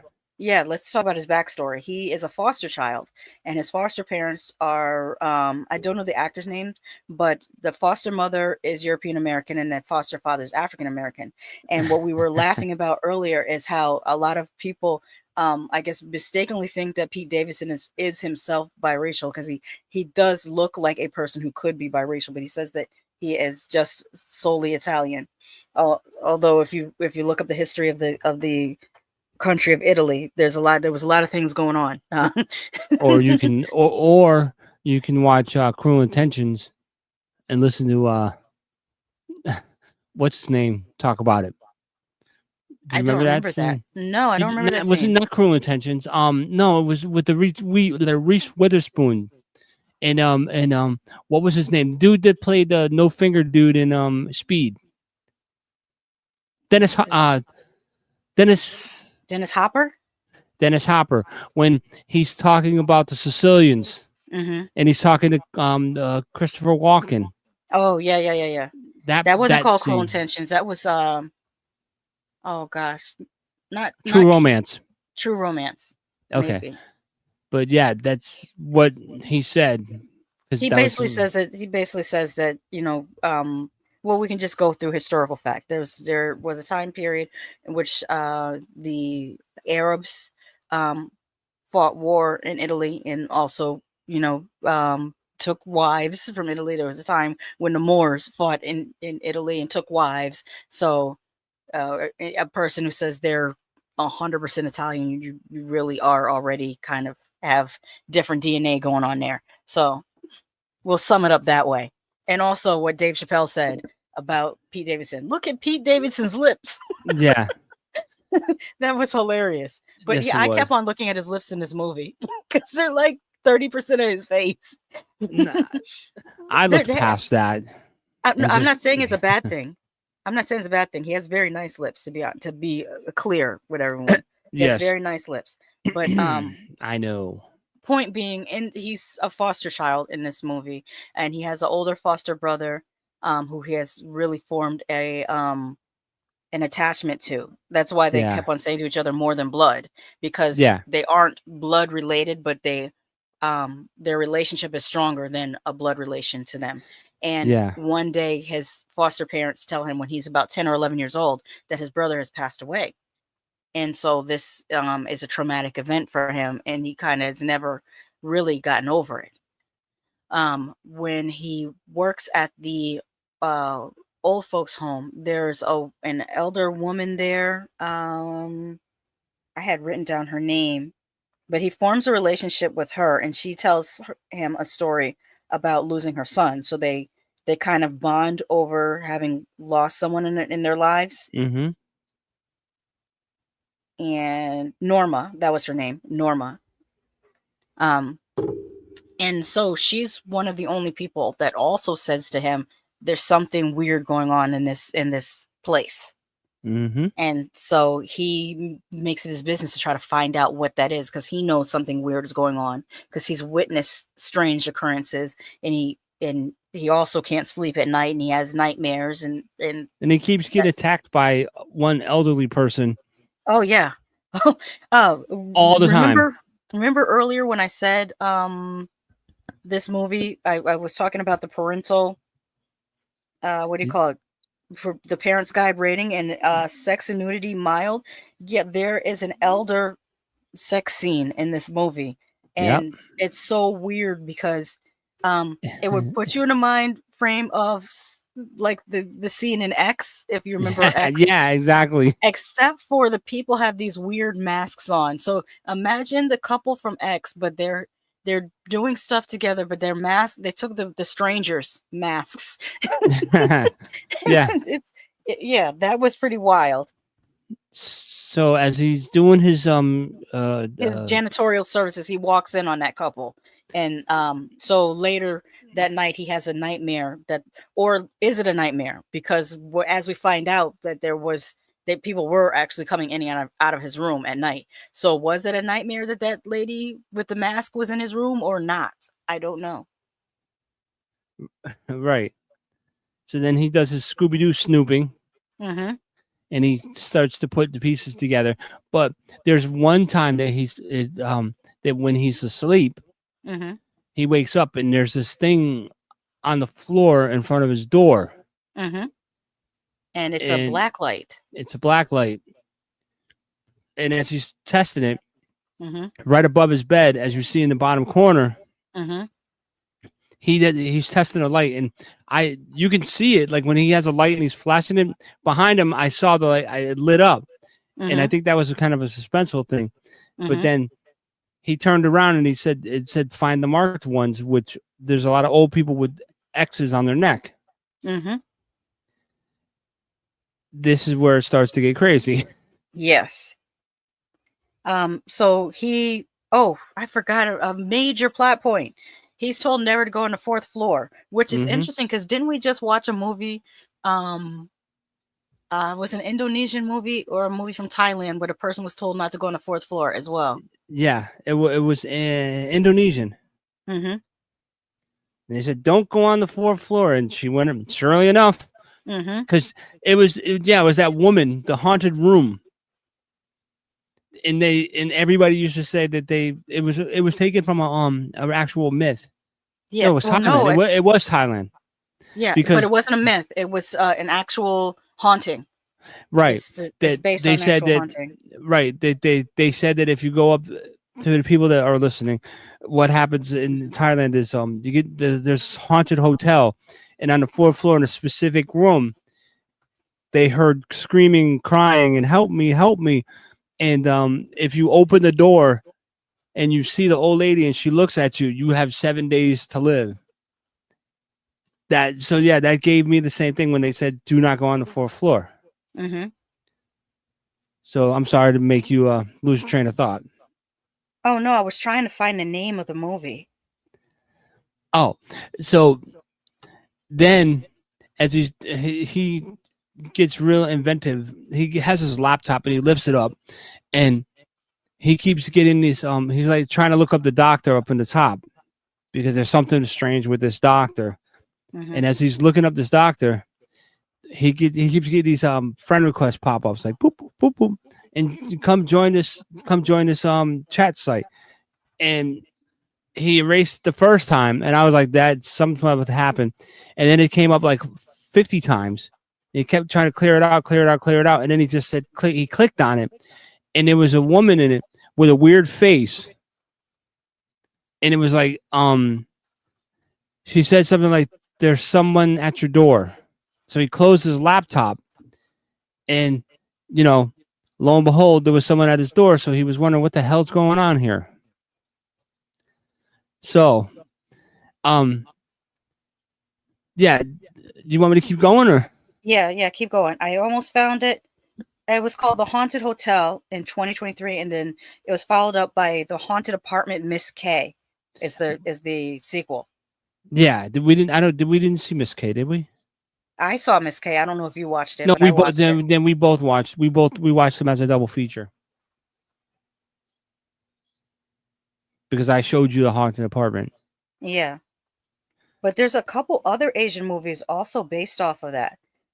One is called Phobia, like the number 4 in Bia, and then there's one called The Fourth Floor from like 1999. Yeah, there's a bunch of movies about that same haunted hotel. You know, I remember my grandfather when he was a superintendent in an old folks building in Hartford, Mm-hmm. and it was like a 20-floor building. I think And it was. I remember, I think it was the same building that my great grandmother used to stay in, Smith Towers. That might have been it, but I remember getting in the elevator, and there not being a 13. And I remember him saying to me, "There's no 13 in any building because it's bad luck." Mm. So yeah, I remember that to this day. But so where I left off at was the lady coming to his door Mm-hmm.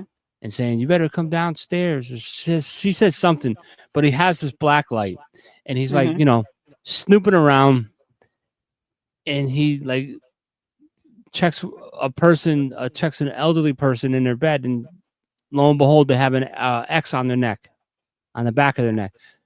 Mm-hmm. And the next day, as he's sitting there, he's noticing, he starts to, it's like when you see a car, like if you have a certain kind of car, you start to notice that car on the highway everywhere.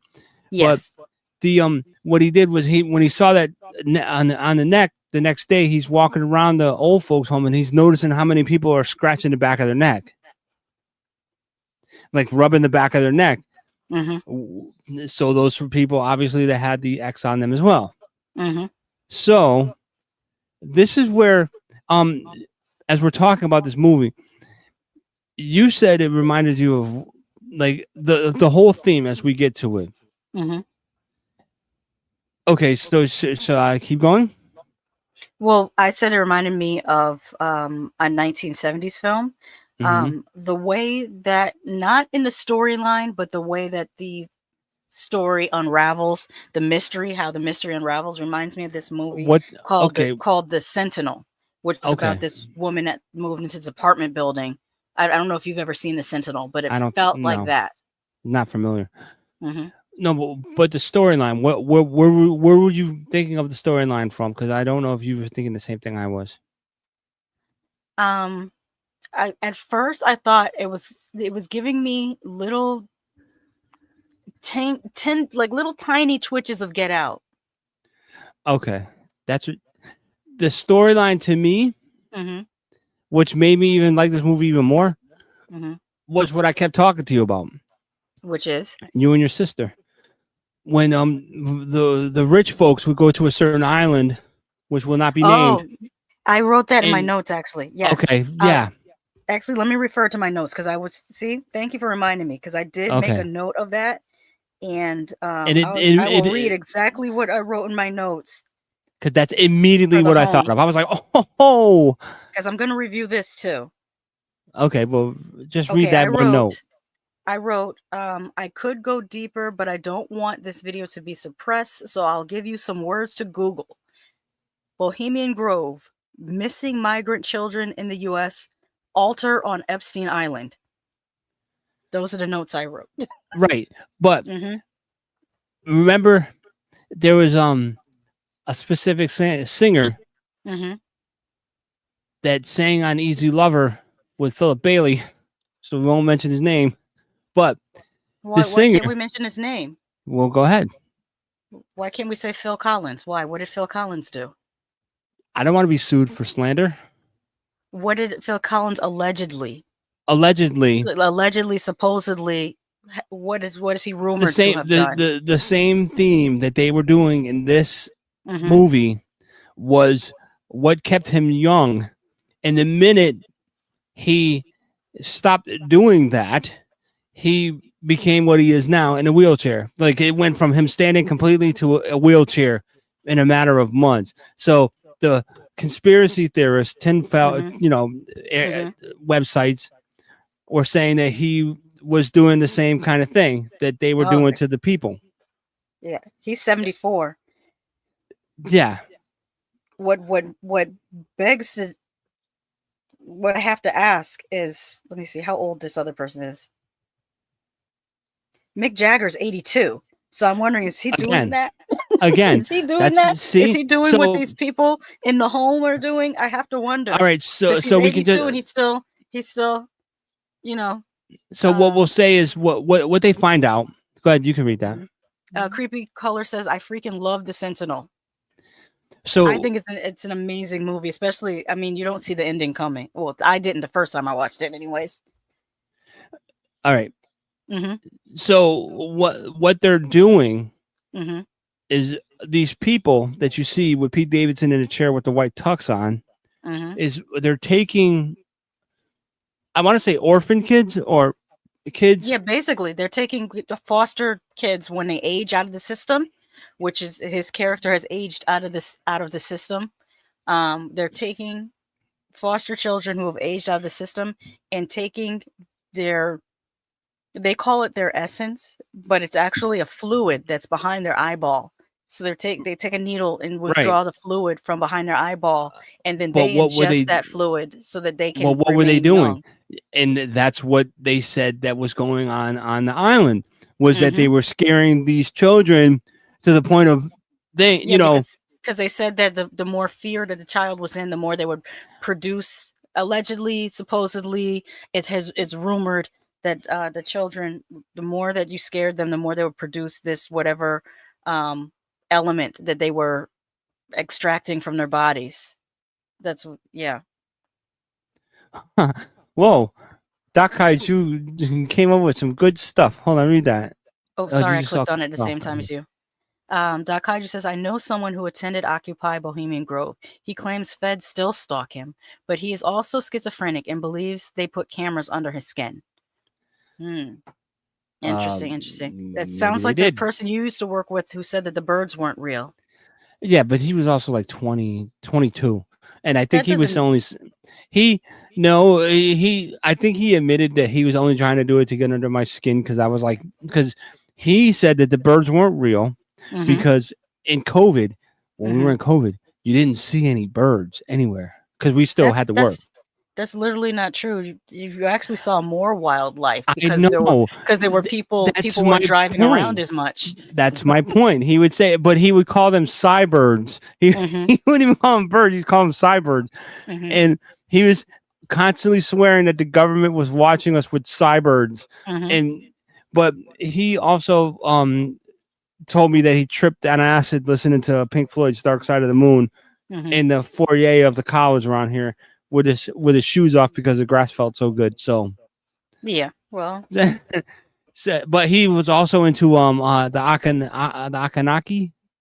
No, you mean the hold on, I'm trying to I know the word that you're looking for. Aranaki? No. Anunnaki. He would always talk about how, there's strange giant gods that we don't know about, and he would talk about Planet X too. So he was talking about ancient alien theory. You have to you have to like you told me a long time ago. You have to think about it together is kind of getting into that ancient alien theory, whereas the home is getting more into the the conspiracy theories around certain people in the U.S., people that have a certain amount of power. And yes, and also don't forget that there's over, I think the last number that was given was 450 missing migrant children in the U.S. and no one knows where those children are. Right. So that's why. So what we find out is this: the whole thing with Pete Davidson, with the scary person and the person, we find out in the movie that the person that's attacking him is actually his brother, and they took his essence so much that he looks like an elderly person. Right. So, but everybody was in on this whole entire thing like, you know, the people, anybody that was in the hospital that worked there, they were in on this thing, and they were taking the essence to make themselves younger. Yeah, they were all over like 100, and they were like 114 to 182 years old. Right. So then Pete, they get to Pete Davidson and they do it, and so he's like totally out of it, and they put him in a room with all the elderly people. That's the picture in the bottom right corner. That's the room on the 4th floor. And they're that's like, where they put all those people in that room were formerly, they look like a bunch of elderly people that are catatonic, but they were formerly foster children that have had their essence drained from them, and that's why they look elderly. Speaking of that, with one of the actor dudes, you tell me you didn't think that was real when he was pulling out his teeth? And he was covered in blood. I was like, "What the hell?" It was done really well. That was done. Really yeah. well. So it was basically a movie where we're spoiling it now, but when you go in, you really think it's one way, but then it curves to the right. Yeah. But so they're all acting, and so Pete Davidson's in that chair in the bottom corner, and all the old people are around him because they set him up to look for the mystery. That's the weird part. They thought it was funny that he was suspicious. They got enjoyment. So they did stuff on purpose to make him feel uncomfortable and make him feel that something was wrong just for their own entertainment. And because he produced more of the essence. And because, the fear would make him produce more of the essence that they needed to remain young. All right. Now, am I talking too much? No. I'm about to spoil the whole ending. So if y'all are still here, I'm about to spoil the whole ending. Wait, so how he gets out of it after you got to talk about what they do in the room, because I'm sure you did it gross you out? Not as much as Together did. Okay. That's what I was trying to get at. In that picture in the middle picture there where he's on the medical bed and the doctor's got the needle there. That's the scene where they pretty much incapacitate him and they stick the needle in his eyeball to extract the essence, and they throw him up in the room on the 4th floor. And when he figures out that his brother Luke is the other elderly guy that has been trying to warn him, but he was too weak to talk, he decides to help his brother by taking a needle and extracting the essence out of all of the people in the room, including himself, and putting it in a glass. It wasn't a needle. It wasn't a needle. What did he use? It was a spoke from the wheelchair. He pulled it off and he stuck it in everybody's eye. Oh, okay. That was not a needle. I thought it was a needle. But anyways, they got all their essence and collected it all in one cup and poured it into Max's mouth so that he would get strong, but he got super strong. And this is where the movie, this is why I compared it to Barbarian, to Malignant, because Pete Davidson gets supercharged. And so he breaks out of that room on the 4th floor and he gets a hammer in one hand and a hatchet in the other, and he just goes to town on these people that are doing choppy, stabby. He chop up, chop down, eviscerates, decapitates, all kind of stuff. It was great. Was it a decapitation? I don't remember. I just remember he was bad. He was with that hatchet, and by the end of the scene, he was covered in blood. And so then he takes the needle and he extracts all of their essence and puts it back in those people that were up on the 4th floor, so they can all escape together. But the what do they call it when they do that to a eunuch? Castration. Oh yeah, because he took the axe. That, and you know why? That specific person kept on talking about how much sex they were having. Yeah, so because remember, those two were like always like touchy feely, and they were like grabbing each other's arms, and he just came over there with the axe, like chung, and chopped off the girl's arm. Chopped off the lady's arm, and then he took the hatchet and chopped the guy in his crotch, and then continued to pull that hatchet up till it was like up to like his belly button. He just kept on chopping him up. That was the best. Like he was covered in blood. It was the best. I very much enjoyed Pete Davidson with a hatchet in his hand. I thought he sold that. His physicality, he sold that. He really did. Mm-hmm. That movie, like I said, it's on my list, man, because it was, as you can tell how I was talking about it. It just was a good movie to me because I like movies Yes. like that make you think, that make you go, oh damn, like, and that's what did it for me. But yeah, but his adopted parents got it the worst. Well, Oh, no, yeah. I thought they were. I Well, really wanted he him to didn't. get to them. Yeah, I wanted him to get to them, but nature got to them because remember I said in the background of the movie was this hurricane that was approaching. And so at the climax of the movie, while he's chopping everything up, the hurricane blows like a tin roof off of someplace, and the tin roof starts spinning, and it cuts his parents in half. And they're you see them in front of their car with their intestines hanging out on top of the roof. Yeah. So yeah, it went. Yeah, it was great. But so what was so I said that you said that there was a scene that as to why I liked this movie. What was it? Oh, it was Pete Davidson with the hammer in one hand and a hatchet in the other. Exactly. That's exactly what it could. Just going to town on all the evil people. He went the Raid Redemption types. Like, yes, he did. This guy was like, yes, keep going, bro. But I was the sad part about it is when he was doing it, I was going, hey man, like I'm going, you're letting some people leave. What are you doing? Like, yeah, or but some did of he those get people, everybody? some of those people, well, some of the people that were leaving were other elderly people that they were using for experiments. Okay. Yeah. But he was specifically going after the people who were in charge of the experiments. But the one who was the only thing that confused me was the girl that went back up to the fort. The computer girl? Which one am I talking about? The computer girl, the one that came in his room and was like, help me. No, that's not what I was talking about. I was talking about when when the girl went up to the room. Let me finish. When the girl went up to the room, and opened the door, and all the people that drained their eyeballs out were lying on the floor. She said, "Oh shit." Was that the same as the old black lady that was acting, or was that a different character? Because he got her too.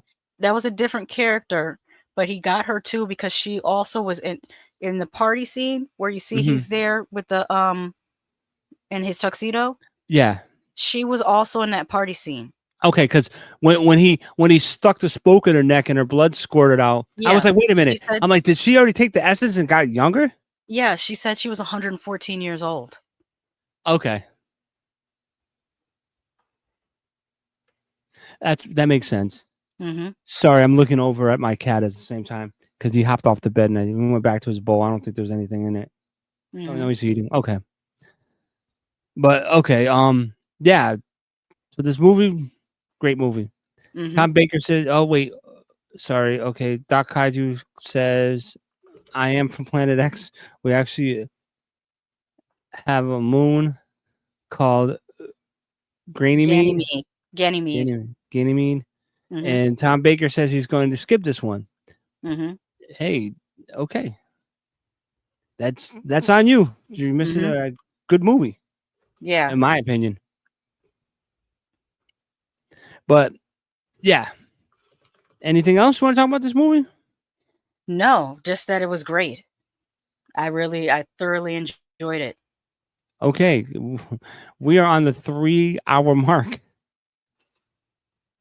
3:20. Okay, so what I'm going to do is I'm going to show you the original trailer for The Sentinel, and then we'll get the heck out of here because I feel like that's a great place to end. So let me remove this. Oh, or I should say before I do that, rank these movies from best to worst, even though they were all pretty good. Best to worst. Okay. Well, best would be the Home. Number 2 would be the Together.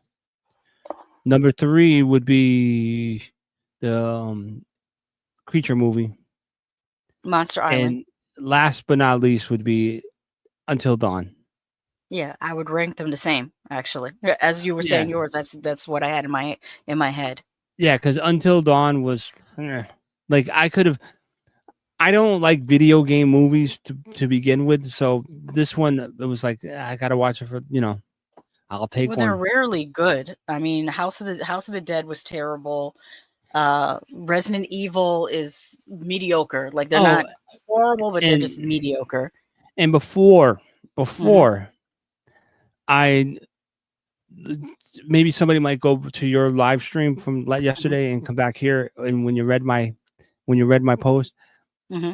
I tried to watch War of the Worlds, guys, and I couldn't make it 10 minutes into it. I stopped it. I was like, Wow. I can't do this shit. I'm surprised Sorry. you even tried. I did not try. I said I was going to take one for the team, and I was going to give my review. I made it 10 minutes in, and I said, nope. No, for me, I was like, that's a skip for me. Okay, let's show you the Sentinel from 1977. It's one of the nicer tree-lined blocks in New York, and only 20 minutes from the center of town. Oh, and just around the corner, there's the supermarket. Creepy Colors, you are right. I forgot about Silent Hill. That one was decent. I will give it that. Silent Hill was a decent movie. And if you noticed, by the way, there was I think there was a call out in Silent Hill. I mean, not Silent Hill, but in Until Dawn, because there was one part where they were playing the air raid siren. Yeah. So that was Silent. That was like a little Silent Hill thing. An homage to Silent Hill. All right. Yeah. So let's get back to Sentinel. Market and the cleaners. That's Father Harron in 5A. He's blind. Blind? Well, then what does he look at? There is danger everywhere. See how she's sleeping in a bed and you could... There is evil. Evil everywhere. Turn around, Allison. Look behind you. There is horror. Now you're starting to see how the home is borrowing the feel of this movie. Yeah. There is darkness. I think Allison may die. But watching, waiting, warding off evil, there is hope. The Sentinel. Before Halloran, there was Father David Spinetti. Do you recognize who that is? No. I think that is a young, let me just make sure.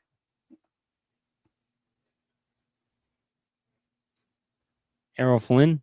No. Oh, darn it. Dang phone. Let me make sure. That is who I think it is. Yes, it is. That is Chris Sarandon. That's a young Chris Sarandon. Oh. Chris Sarandon okay. from Fright Night, from Child's Play. Okay. That's him when he was quite young.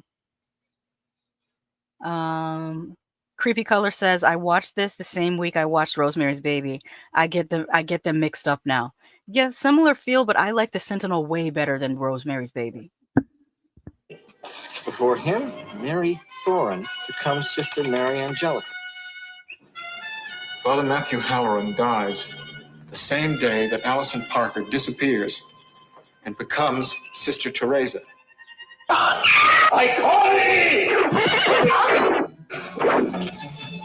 You saw who that was. That was Burgess Meredith. That's what I was just about to say. Sister Teresa. A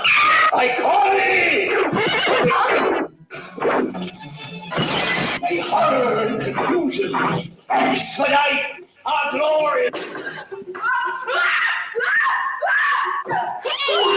Is the Sentinel, the only thing that stands between the mortal world and the torment of hell. Now you see the people partying. Did you see why this movie came to mind? Between happiness and horror. She went to a party with 8. Oh, by the way, I think that was the cat's birthday party. In the movie, they did have a birthday party for a cat. Oh, okay. And look who that is. Who is it? That's Christopher Walken. Oh. Dead murderers. Eli Wallach. Yeah, I hear the voice now. Have a hat and noisemaker. Sylvia Miles. Nobody has lived in that building for 3 years. Ava Gardner. Martin Balsam. Jose Ferrer. Arthur Kennedy. There is danger. Swear to God, I'll kill you. Chris Sarandon. I'll kill you. Burgess Meredith. Welcome home. And Christina Raines, The Sentinel. The most frightening motion picture experience of your life. And the most revealing. Turn around. Look behind you. Be one with us. There is evil everywhere. And the Sentinel is the only hope. That's right. The Sentinel. They said the title so many times. Yeah, they did. Hey, but you know, remember it. Tom Baker says, "Don't buy Property. property from Burgess Meredith. See what happened in Burnt Offerings." That's right. That's right. Have you seen Burnt Offerings? No, you haven't. Tom Baker says, "Property." Creepy says, "Also Beverly D'Angelo." Yes, Beverly D'Angelo is in this. Yeah, but one day you'll have to check out The Sentinel. I think maybe September, October, because I feel like September I'm going to get into some supernatural horror. August I got some more slashers to get through. All right. Because I just feel like summertime is the best time for a slasher movie. Yeah. But that's it for the show tonight. I think we did some time on this one. Thank everyone for coming through. Yes. Hopefully y'all go to see these movies so that we get more movies like this, because I mean I want more movies like these to be greenlit. The 4 movies we watched tonight, the weakest one, like I said, is probably Until Dawn, and it's only weak story wise. Very strong visuals, special effects wise, very, very strong visuals and special effects. But I agree. The other 3 we watched, Monster Island, great story, great effects. Together, great story, mostly great effects. Like the practical effects were great, the digital effects not so great, and Right. of course, The Home, which is I hope that's going to be a sleeper hit. I hope we get more word of mouth about The Home, because people need to see that. I agree. Mm-hmm. That's. All right. I mean, put Pete Davidson in more horror movies, please. Mm-hmm. Mm-hmm. All right. With that, you guys have a good night, and we will see you next week.